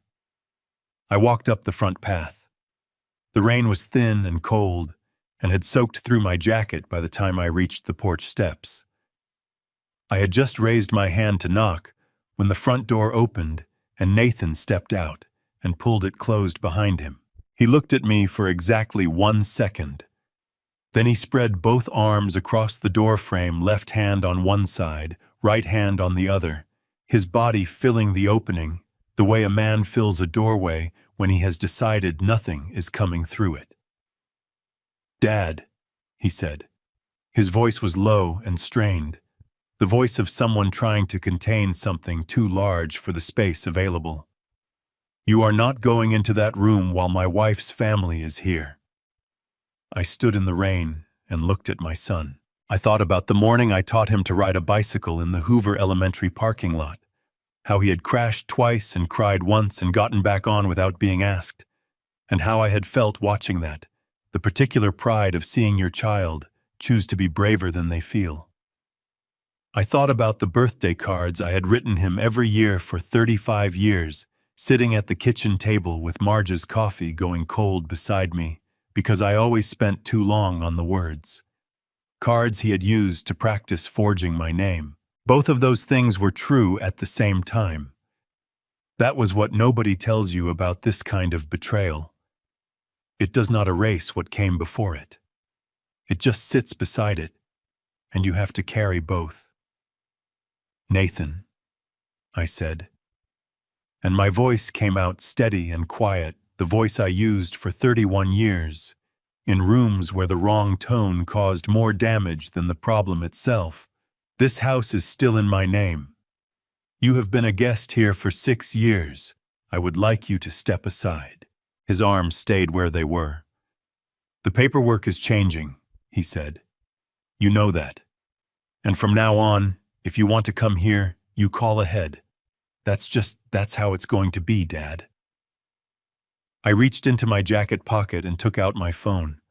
I found Carol Brennan's number and called it on speaker, holding the phone between us, so Nathan could hear both sides clearly. Carol picked up on the second ring. She had been waiting for my call. "Arthur," she said, I wanted to let you know 40 minutes ago a withdrawal request for nearly your entire savings balance was submitted to the bank using the power of attorney on file. Given the fraud flag on your account since June, the transaction has been held and will not process. But I thought you should know it was attempted. Nathan's face went the color of old concrete.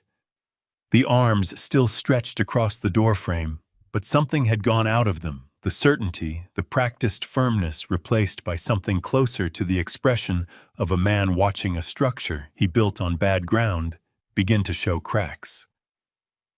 "Thank you, Carol," I said. I ended the call and put the phone away. "They tried to empty my savings account tonight, Nathan, with a power of attorney that carries my forged signature. That's not—" He stopped, started again. "That's not what it was." "Then tell me what it was." He looked at me for a long moment, and his throat moved, and his eyes went bright with something that was not quite tears, and not quite anger, but had elements of both. Then the door behind him opened, and Diane stepped out onto the porch. She was drying her hands on a dish towel, the same gesture I had seen her make 100 times at Sunday dinners, and for one disorienting instant, she looked exactly like the woman I had thought she was for 6 years, composed, warm, capable. Then her eyes found mine, and the warmth dropped away like a coat sliding off a hook. "Arthur," she said, and her voice had gone flat and precise, stripped of everything ornamental. "Whatever this is, let's not do it on the porch." "I've been doing it on the porch since you filed that power of attorney in March," I said. "I think the porch is fine." She looked at Nathan. Something passed between them, not a word, not a gesture, just the specific quality of two people who have had a contingency conversation and are now in the contingency. Nathan's shoulders dropped slightly. He lowered his arms from the doorframe. "Dad," Nathan said, and his voice had changed again, quieter now. Something cracked and raw underneath the surface, the voice of a man who has been holding a story together for 18 months and can feel it starting to come apart at the seams. "The signature, I practiced it. I want you to know that." He pressed his lips together hard. His chin trembled once before he controlled it. "I practiced it for 6 months. I used the birthday cards. The ones you wrote me. I used those to learn your handwriting." The air went out of me. Not dramatically, not visibly, just a quiet internal deflation, like a tire losing pressure slowly in the cold. 35 birthday cards.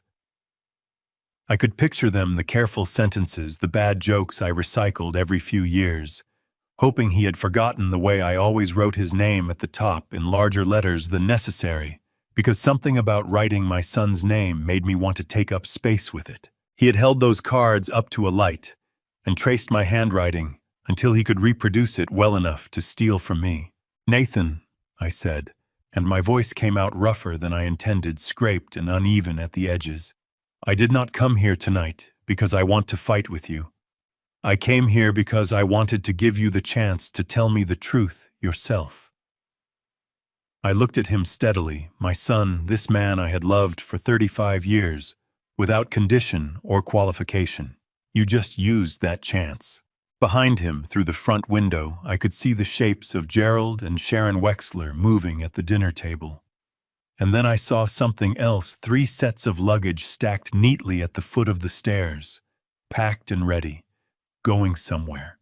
3 suitcases, packed and standing at the base of the stairs, like they had been there for hours, waiting for a signal. I looked at them through the front window for long enough that Diane noticed where my eyes had gone.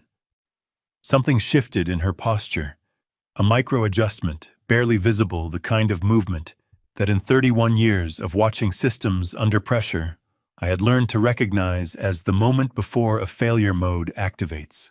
"Arthur," she said, her voice still flat and controlled, "those are my parents' bags. They're heading back to Portland tomorrow morning."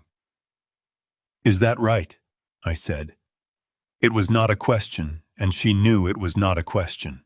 Gerald Wexler appeared in the doorway behind Nathan, filling the frame with the particular solidity of a man who has decided he is no longer going to wait in the background. He was 61 years old and had the bearing of someone accustomed to being the largest presence in a room. Tonight that bearing had a specific quality to it, the confidence of a man who believes the outcome of this evening has already been determined. Arthur.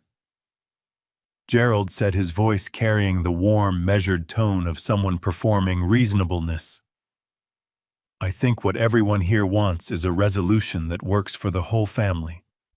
Diane and Nathan have been carrying an enormous weight. The hotel, the finances, it's been brutal. You have 2 paid-off properties and a pension. You are comfortable. They are not. He spread his hands in a gesture of elegant simplicity. Surely there is a version of this that doesn't have to adversarial. Gerald, I said, and I kept my voice entirely pleasant. Your daughter filed a forged power of attorney with my county recorder's office in March. She used it to attempt to transfer my property and access my savings accounts. That is not a family disagreement. That is a series of felonies. Gerald's jaw tightened.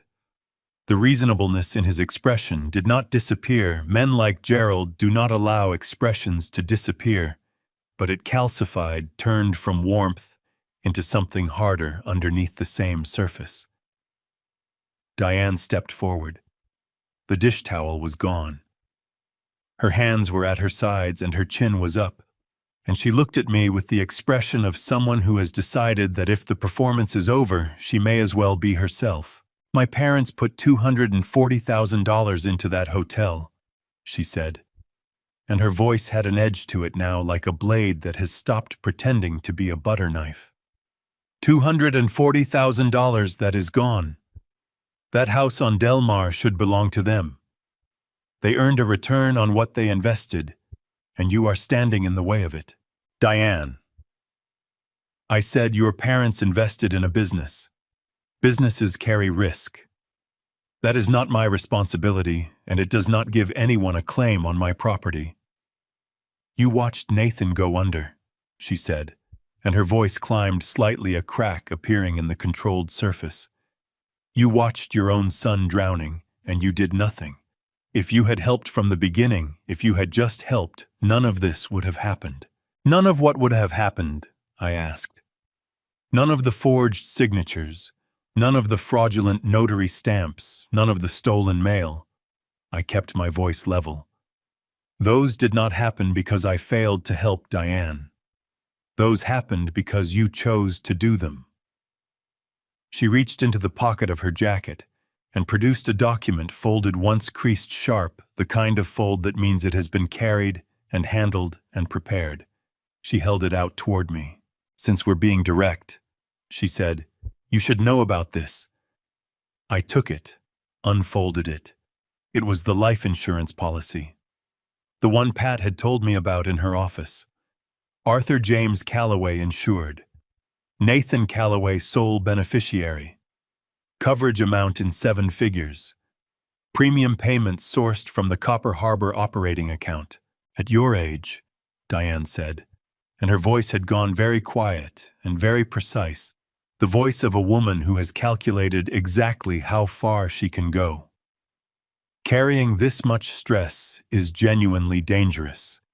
If something happened to you, and I am not saying it would, I am saying if at least Nathan would not be left with nothing.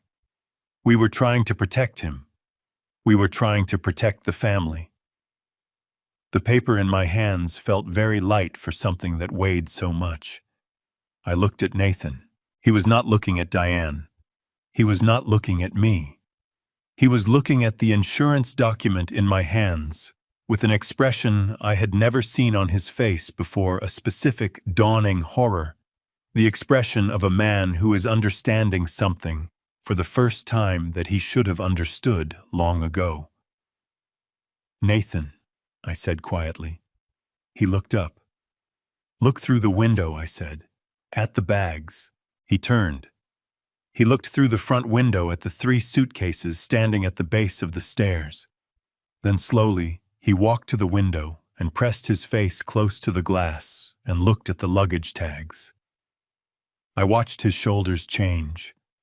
It happened the way structural failures happen, not all at once, but in a sequence, one thing giving way, and then the next, until the whole shape of him was different from what it had been 30 seconds before. He turned back to Diane. His voice came out stripped of everything except the single syllable. Diane. It was not an accusation. It was not a question. It was the sound of a man saying a name and meaning, "Tell me I'm wrong." Diane's expression flickered. Just once. Just for a moment.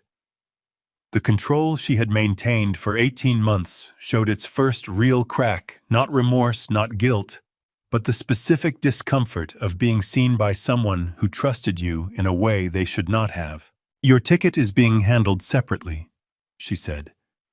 "There was a complication with your name in the booking system. It's being sorted." "Whose names are on those tags?" Nathan said. His voice was shaking now, not with anger, not yet, but with the particular tremor of a man whose body has understood something before his mind has fully caught up.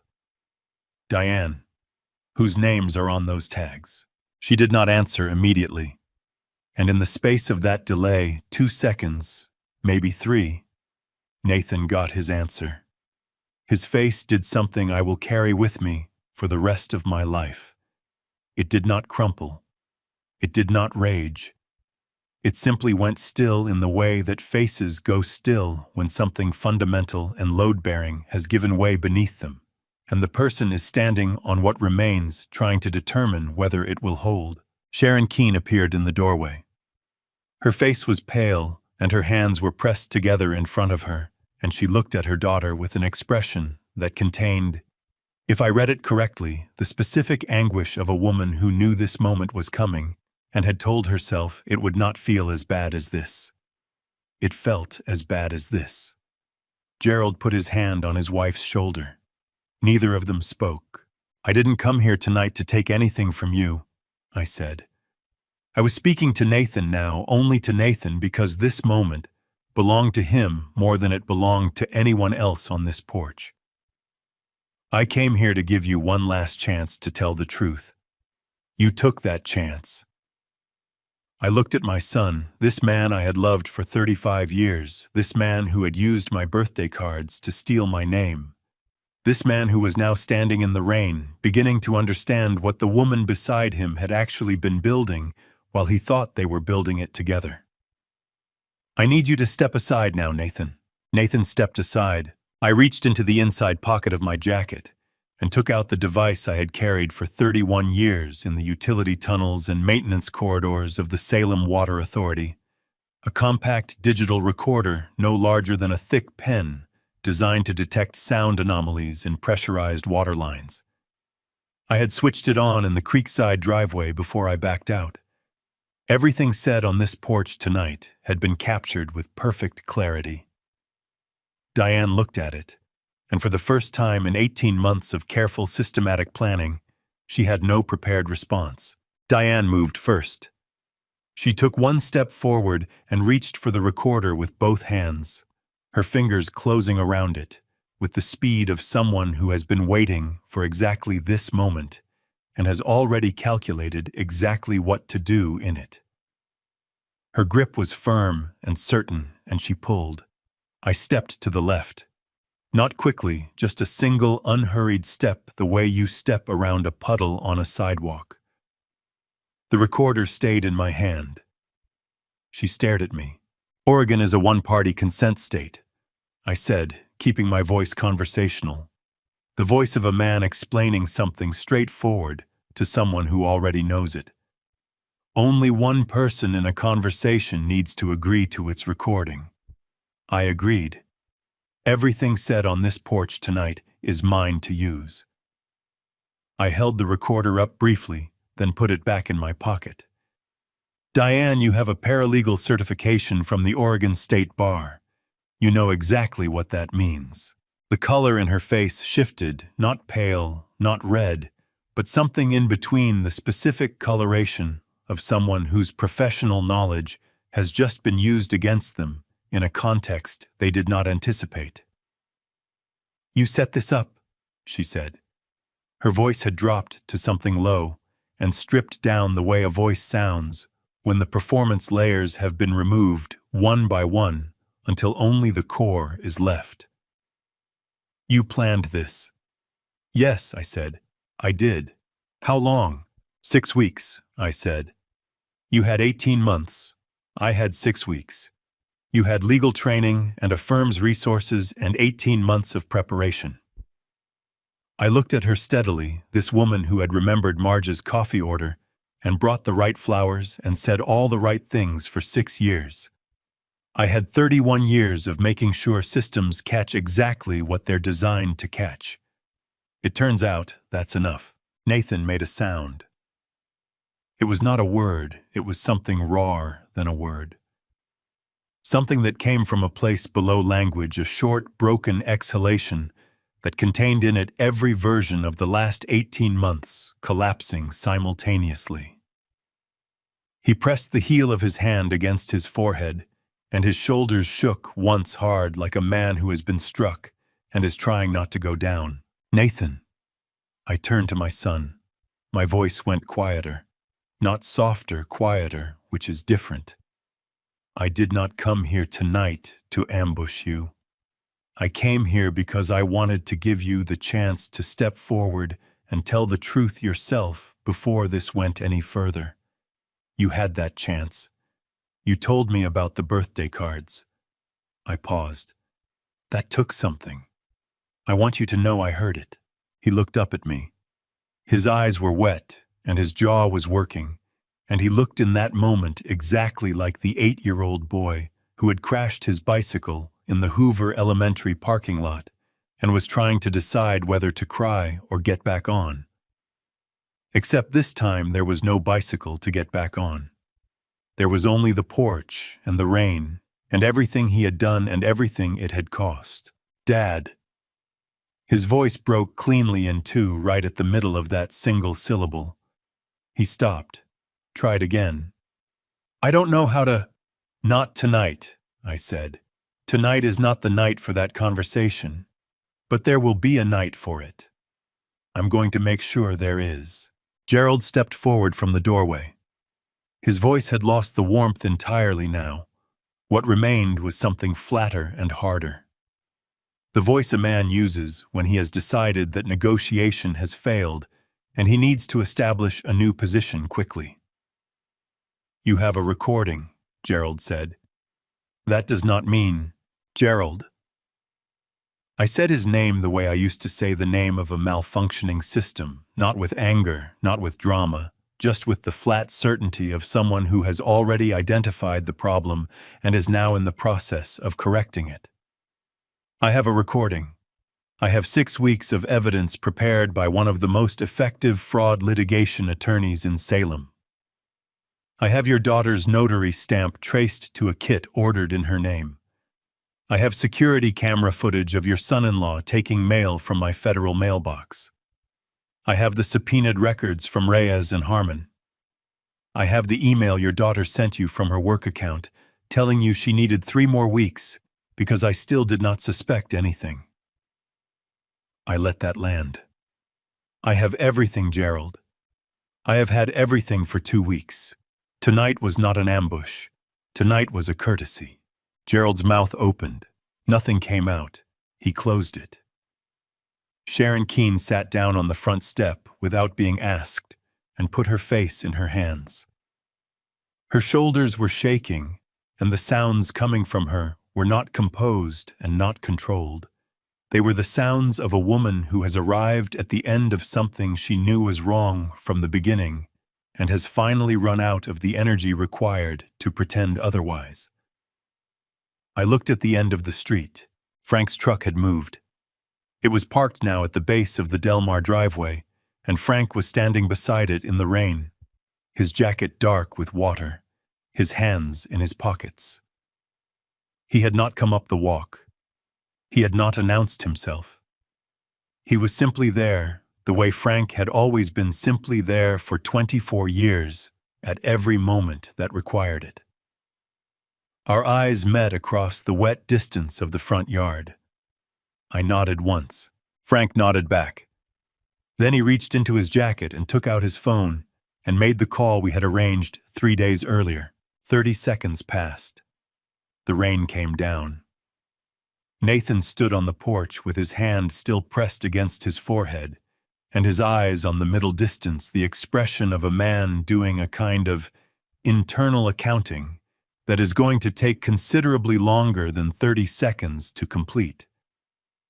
Diane stood very still, with her arms crossed over her chest, not in defiance now, but in the posture of someone cold, someone who has been standing in one place for too long and does not know where else to go.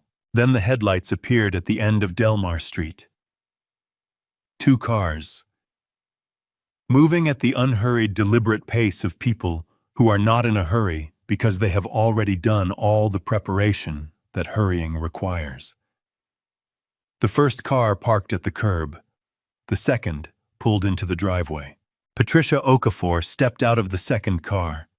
She was wearing her work coat and carrying a leather folder, and she moved across the wet driveway with the brisk efficiency of a woman who has been waiting 6 weeks for this particular Saturday evening and is not inclined to prolong it unnecessarily. She walked up to where I was standing and looked at me and said 3 words. "We're good, Arthur." Those were the 3 words I had been waiting 6 weeks to hear. They came out quiet and certain and complete, the way the right words always do when they are said by the right person at the right moment. And I felt something release in my chest, not dramatically, not with any particular fanfare, just a slow, quiet unclenching, like a fist that has been closed for a very long time finally being allowed to open.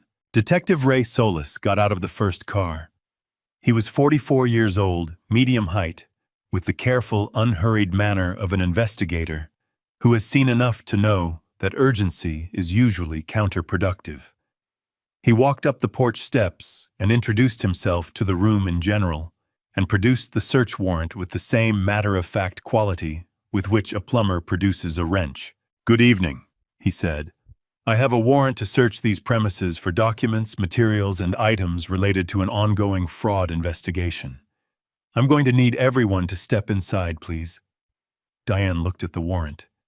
Then she looked at me. And for the first time since I had known her, for the first time in 6 years of Sunday dinners and birthday flowers and remembered coffee orders, Diane Wexler Calloway looked at me without anything prepared behind her eyes. No warmth, no calculation, no contingency. Just a woman standing in the rain at the end of 18 months of careful construction, watching it come down. I stepped aside and let Detective Solis do his job. That was what I had spent 31 years learning how to do: build the system correctly, put the right people in the right positions, and then step aside and let it work. The search took 2 hours and 14 minutes. I know the exact duration because I sat in Pat's car in the Delmar driveway for all of it. And at some point I checked my watch when the rain picked up and checked it again when it eased off. And the difference was 2 hours and 14 minutes. Pat sat in the driver's seat beside me with a thermos of coffee she produced from the back seat with the matter-of-fact preparedness of a woman who had done this before and knew it was going to take a while. She poured me a cup without asking. "Talk me through what they're looking for," I said. "Detective Solis has 6 categories on the warrant," Pat said. "Fraudulent documents, the notary stamps, the POA templates, any additional prepared transfer materials. Financial records, account information, wire transfer confirmations, the lending agreement. The ring, if it's still on the premises. Travel documents, electronic devices, and anything consistent with preparation to leave the state or country." Through the front window of the house, I could see figures moving Solis's team, methodical and unhurried, the way professional searches are conducted when there is no time pressure because the warrant covers everything you need and you simply have to find it. Gerald and Sharon were seated in the living room under the watch of one of Solis's team members. Nathan was on the porch steps. Diane had been directed to the kitchen where a second investigator sat across from her at the table. She had not said a word since the warrant was read. "She'll be trying to think through what they can find," Pat said, following my eyes. "The problem for her is that she prepared very thoroughly. Thorough people leave thorough records." The first significant find came 40 minutes in. One of Solis's team members appeared at the front door and said something to the detective that made him straighten slightly, the controlled, professional version of a reaction that in anyone less practiced would have been considerably more visible. He went inside. 3 minutes later, he came back out to the porch and held up an evidence bag containing a small wooden box that I recognized from the bedroom description Pat had given me weeks earlier. Marge's ring. The real one. Still in its original setting, wrapped in a square of velvet, sitting in a box inside the drawer of a nightstand in the guest bedroom of the house I owned on Delmar Street. Diane had not managed to sell it back yet, or she had been keeping it. I did not know which, and I found sitting in that car that I did not want to know. I looked at the evidence bag for a long moment, and then I looked away. The second significant find came an hour in, and this one brought Pat fully upright in her seat. Solis appeared at the car window and knocked twice. Pat rolled it down. He held up a second evidence bag containing a small leather notebook, dark green, the kind sold in office supply stores worn at the corners from handling. "Your client will want to see this," he said to Pat. He opened the bag and held the notebook toward the window. The writing is coded. Abbreviations symbols what looks like a custom shorthand. "We'll need a specialist to—" "I can read it," Pat said. Solis looked at her. "Paralegal shorthand," Pat said. "It's not a standard system," she modified it, "but the underlying structure is from a court reporting methodology I've seen used at Reyes and Harmon. Give me 10 minutes with it tomorrow morning, and I'll have a full translation." Solis nodded and sealed the bag. "There's more inside," he said. "I'll update you when we've completed the inventory." He went back in. Pat turned to me. Her expression was the closest thing to satisfied I had ever seen on her face, not triumphant, not pleased with herself, just the specific quiet satisfaction of a professional who is prepared for every contingency and is watching the preparation pay off exactly as designed. "The notebook," I said. "What does it mean?" "It means," Pat said, "that Diane documented her own plan. Not completely, she's too careful for that. But coded notes about timelines, about the properties, about who needed to do what, by when. A court can establish what those notes mean with expert testimony." She picked up her coffee. "It also means she was confident enough in her own system that she kept records. That tells you something about how long this had been running and how certain she was that it would succeed." I thought about the email. He still doesn't suspect anything. 18 months of certainty. 18 months of Sunday dinners and birthday flowers and remembered coffee orders, and underneath all of it, a green leather notebook with coded entries about my property and my savings and the timelines required to take them. "There's something else," Pat said. Solis found travel documents. 3 sets, Gerald, Sharon, and Diane. International destination. Tickets dated for tonight. The flight was at 11:45.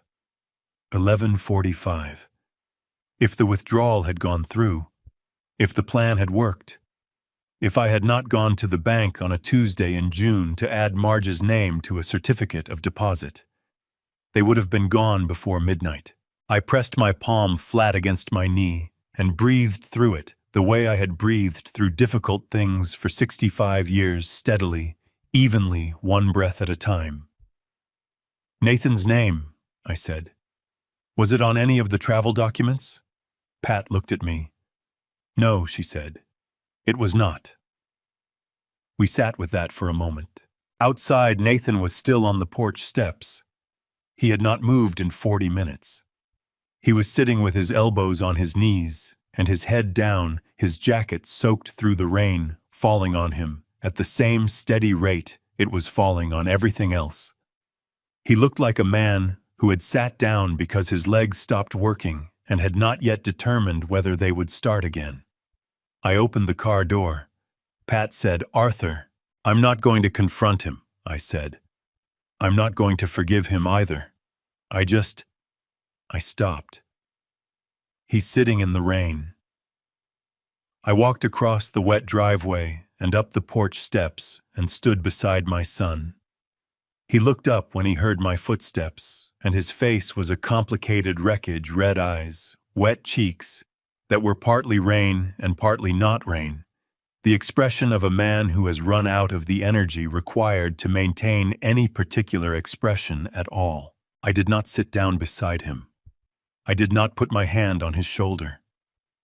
I stood there for exactly 5 seconds, long enough for him to know I had chosen to stop, and then I said the only thing I had to say.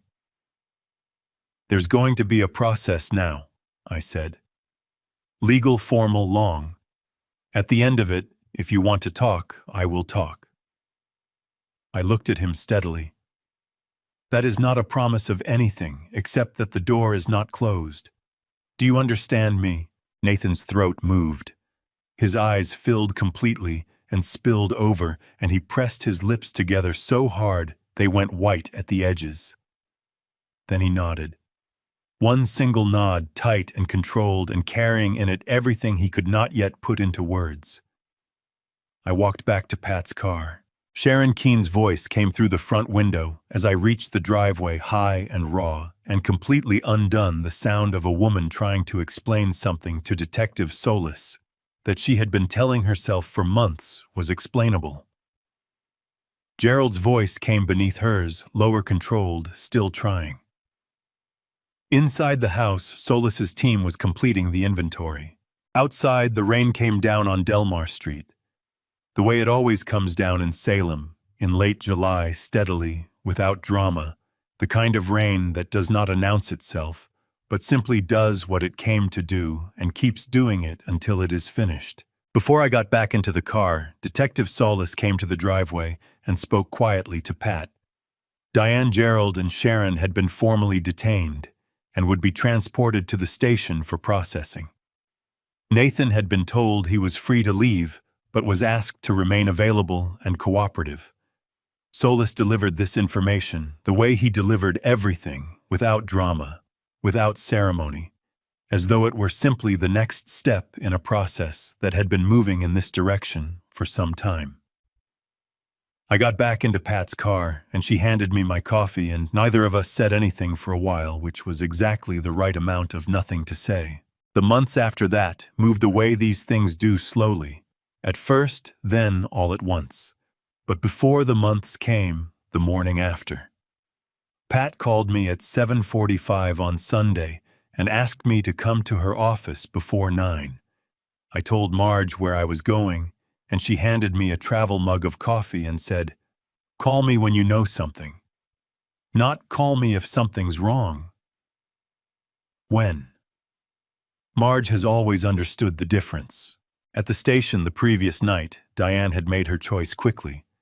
She had asked for an attorney within the first 4 minutes of the interview and had spent the remainder of it making one argument with considerable consistency. Everything that had been done by Nathan. Nathan had practiced the signature. Nathan had taken the mail. Nathan had pressured her into preparing the documents threatening to report an irregularity in her paralegal certification examination if she refused to help. She had been a participant under duress, she said, not an architect. Pat set the interview summary on her desk and looked at me. "Will it work?" I asked. "No," Pat said simply. "The notebook is hers. The email to Gerald is hers, sent from her work account. The secret account is hers, opened under a company name she created. Nathan's fingerprints are on the mail theft and the signature. Diane's fingerprints are on everything else, including the planning." She folded her hands. "She prepared a very thorough case against herself while trying to prepare a case against your family. Nathan, for his part, had done something unexpected. He had not asked for an attorney immediately. He had sat across from Detective Solis and talked for 2 hours, and what he said had been, by Pat's account, the most useful 2 hours of the entire investigation. He gave them the account number for the shell company Diane had opened under the linen supplier's name. He gave them the transfer records. He gave them the login credentials for the hotel's Instagram account, which confirmed the backdated posts. And he told them in detail and in order everything he had done himself: the mail, the signature, the loan documents, the cognitive decline language he had written into the guarantor section, because Diane had told him it would make the paperwork cleaner. "He's going to face charges," Pat said. "Mail theft is federal. The forgery is state. His cooperation will be considered, but it does not eliminate the charges." "I know," I said. "Arthur." Pat's voice went careful in the way it does when she is about to say something she has considered from multiple angles. "There is one more thing. I found it in the Reyes and Harmon subpoena records, and I wanted to tell you myself before you heard it elsewhere." She slid a page across the desk. 6 years ago, approximately 3 weeks before the wedding, Nathan made a withdrawal from your personal savings account. The amount was $9,400. It was used to cover wedding costs that Diane's family had publicly committed to paying. I looked at the page, the date, the amount, the account number I had held for 30 years. He had access to the account because you had added him as an emergency contact 2 years prior, Pat said quietly. He used that access once, and then the account was amended, and the access was removed, and I don't believe you ever knew. I sat with that for a long moment. 6 years ago. Before the hotel. Before the POA. Before any of it. Nathan had stood in the receiving line at his own wedding and shaken the hands of 200 guests and smiled for 400 photographs and let everyone believe his wife's family had been generous, and somewhere in the accounting of that day was $9,400 he had taken from me without asking. It did not start when the hotel failed. It started before I walked him down the aisle. "Anything else?" I said. My voice came out steady. I was getting good at steady. "One thing," Pat said. "Diane contacted an immigration attorney in October of last year. She was exploring residency options in Mexico and Costa Rica. She never discussed this with Nathan. The inquiry predates the hotel's closure by 4 months. She was planning her exit before the hotel even closed. She had been building the plan and building the exit simultaneously, and Nathan had been inside one and completely unaware of the other. I drove home. Marge was in the kitchen. She had made soup, the kind she makes when something is wrong, thick and warm, and requiring no decisions from the person eating it. She set a bowl in front of me and sat down across the table and looked at me with those steady brown eyes and waited. I told her everything. The station, Diane's deflection, Nathan's 2 hours of cooperation, the charges both of them were facing. Then I told her about the $9,400. Marge's face did something complex and quiet. Her eyes filled, not spilling over, just filling the way a glass fills when you pour slowly and stop just before the edge. She pressed her lips together and breathed in through her nose and out through her mouth 3 times, the deliberate breathing of a woman harnessing something large with very precise tools. Then she reached across the table and put her hand over mine. "We gave him everything we had," she said. Her voice was rough at the edges and entirely certain in the middle. "That is not a mistake. What he did with what we gave him, that belongs to him, not to us. We do not carry that." "I know you're right," I said. "But knowing doesn't stop it from hurting," she said. "No," I said, "it doesn't." She squeezed my hand once hard, and then she stood up and refilled my bowl without asking whether I wanted more, because she has known for 38 years that I always want more when she makes this soup, but will not say so, and that is the kind of knowledge that only comes from choosing someone every single day for a very long time. Outside, the rain had stopped. The garden was soaked and gleaming, and the roses Marge had planted 3 summers ago along the back fence were bent low with water weight, heavy and still and waiting for the sun.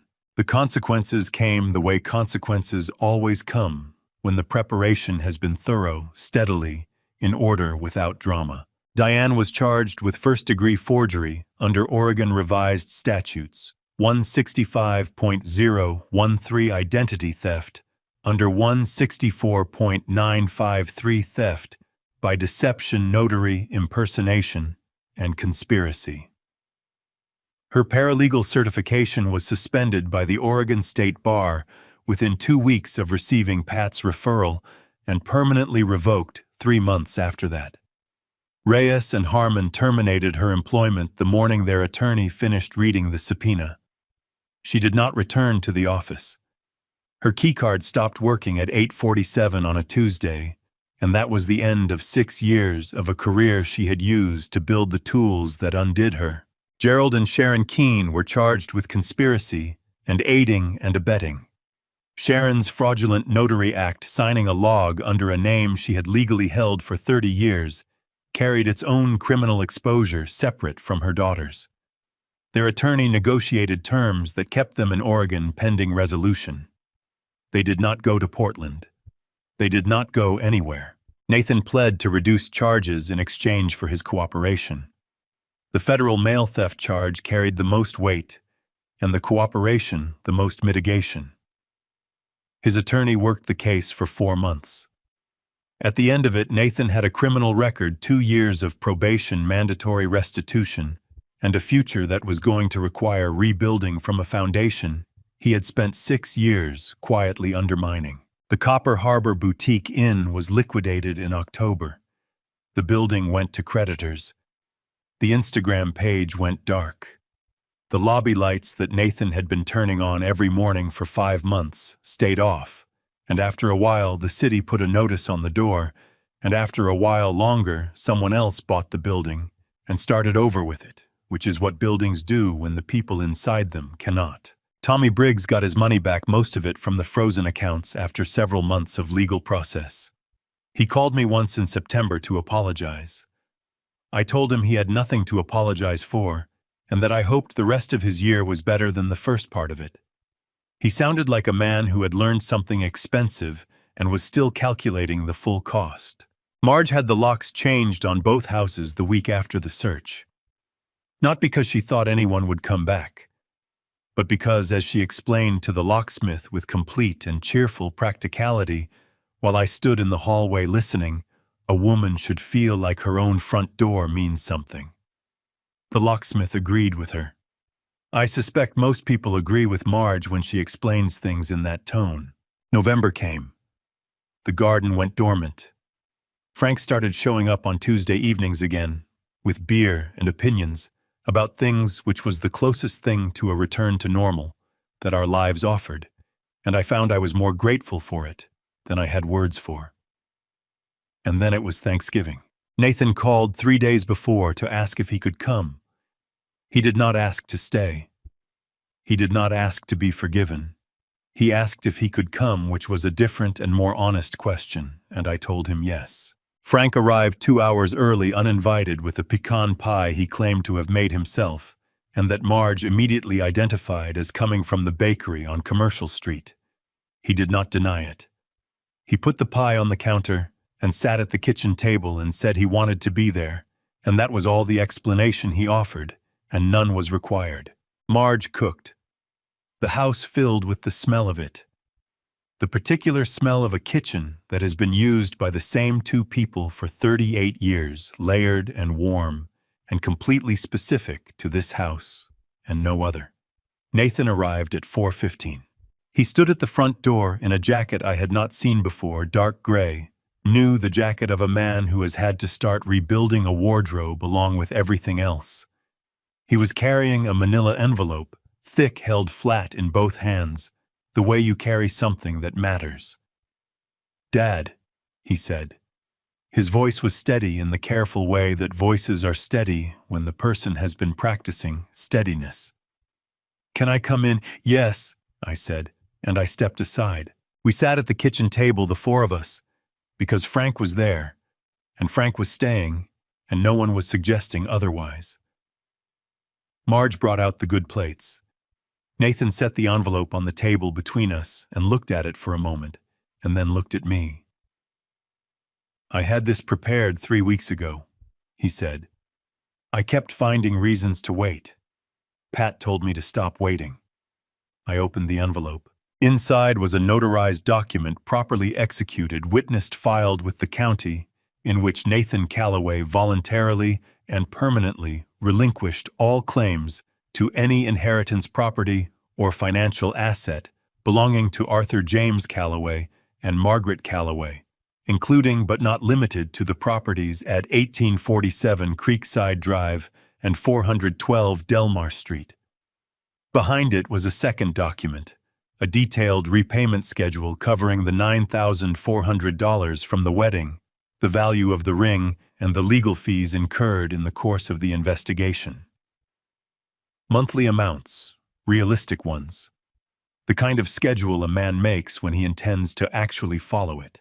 I read both documents completely. Then I set them down. "You used 6 years to take apart something that took 35 to build," I said. My voice came out even and quiet. "A piece of paper does not repair that." Nathan nodded. His jaw was tight, and his eyes were bright, and he was holding himself very still in the way that people hold themselves still when they are afraid that any movement will cause something to break. "I know," he said. "I'm not here to ask you to forget. I don't deserve that, and I'm not asking for it." He pressed his lips together for a moment. "I'm here because I want to start paying it back. Not just the money, all of it. And I know that's going to take longer than a repayment schedule, and I know you have no reason to believe me." His voice dropped lower, rougher, stripped down to something that had no performance left in it. "I just needed you to know that I know what I did, and that I'm not asking you to carry it for me anymore." The kitchen was very quiet. Marge reached across the table and picked up her fork and began eating, which was the most Marge thing she had ever done, and which meant, in the language of 38 years of marriage, that I understood completely that she had heard what needed to be heard and had decided that dinner was also happening, and that both things could be true at the same time. Frank caught my eye across the table. He said nothing. He picked up his fork. I looked at my son. 35 years. The parking lot at Hoover Elementary, and the birthday cards, and the champagne on opening night, and all of it. All of it still there, unchanged by what had come after it, sitting beside the damage, the way Frank had said it would, heavier than the money, and harder to put down. I picked up my fork. "Call ahead next time," I said. Nathan's breath came out in one short, sharp exhale. Not quite a laugh, not quite a sob, something cracked and relieved and barely held together all at once. He nodded. He picked up his fork. We ate dinner. The four of us at the kitchen table on Creekside Drive while the November dark came down outside, and the garden waited for spring, and the two houses that still had my name on them sat quiet on their streets, deed clean, nothing pending. It was not forgiveness. I want to be clear about that. Forgiveness, if it comes, will come later and slower, and will have to be earned in the way that things worth having are always earned through time and action, and the daily, unremarkable work of being someone different than you were. What it was a door, open by the width of 3 words. Not nothing. 6 months later, I still sit on the Creekside porch some evenings and think about what this cost and what it taught me. Here is what I know now: the people most capable of hurting you are the ones you never thought to protect yourself from. I trusted because I loved. That was not wrong, But love without verification is a door left open. I am not a man who prays often. But the night Detective Solis walked up that driveway, I understood what people mean when they say God places the right people in your path at the right moment. A bank manager, a neighbor with a camera, an attorney who never flinched. If your life has ever touched a family justice story, if you have watched someone you love become someone you do not recognize, hear me document everything, verify quietly, and never sign what you have not read. These are the revenge stories family members carry in silence for years. I carried mine for 18 months without knowing it. These revenge stories family situations produce are not always loud. Sometimes they end on a porch in the rain, with 3 words and a door left open. If this story meant something to you, leave a comment, share it with someone who needs it, and subscribe. I will keep showing up. Thank you for staying until the very end. Note: some stories on this channel include fictional elements built for educational purposes. If that is not for you, no hard feelings. Find what fits you best and go toward it.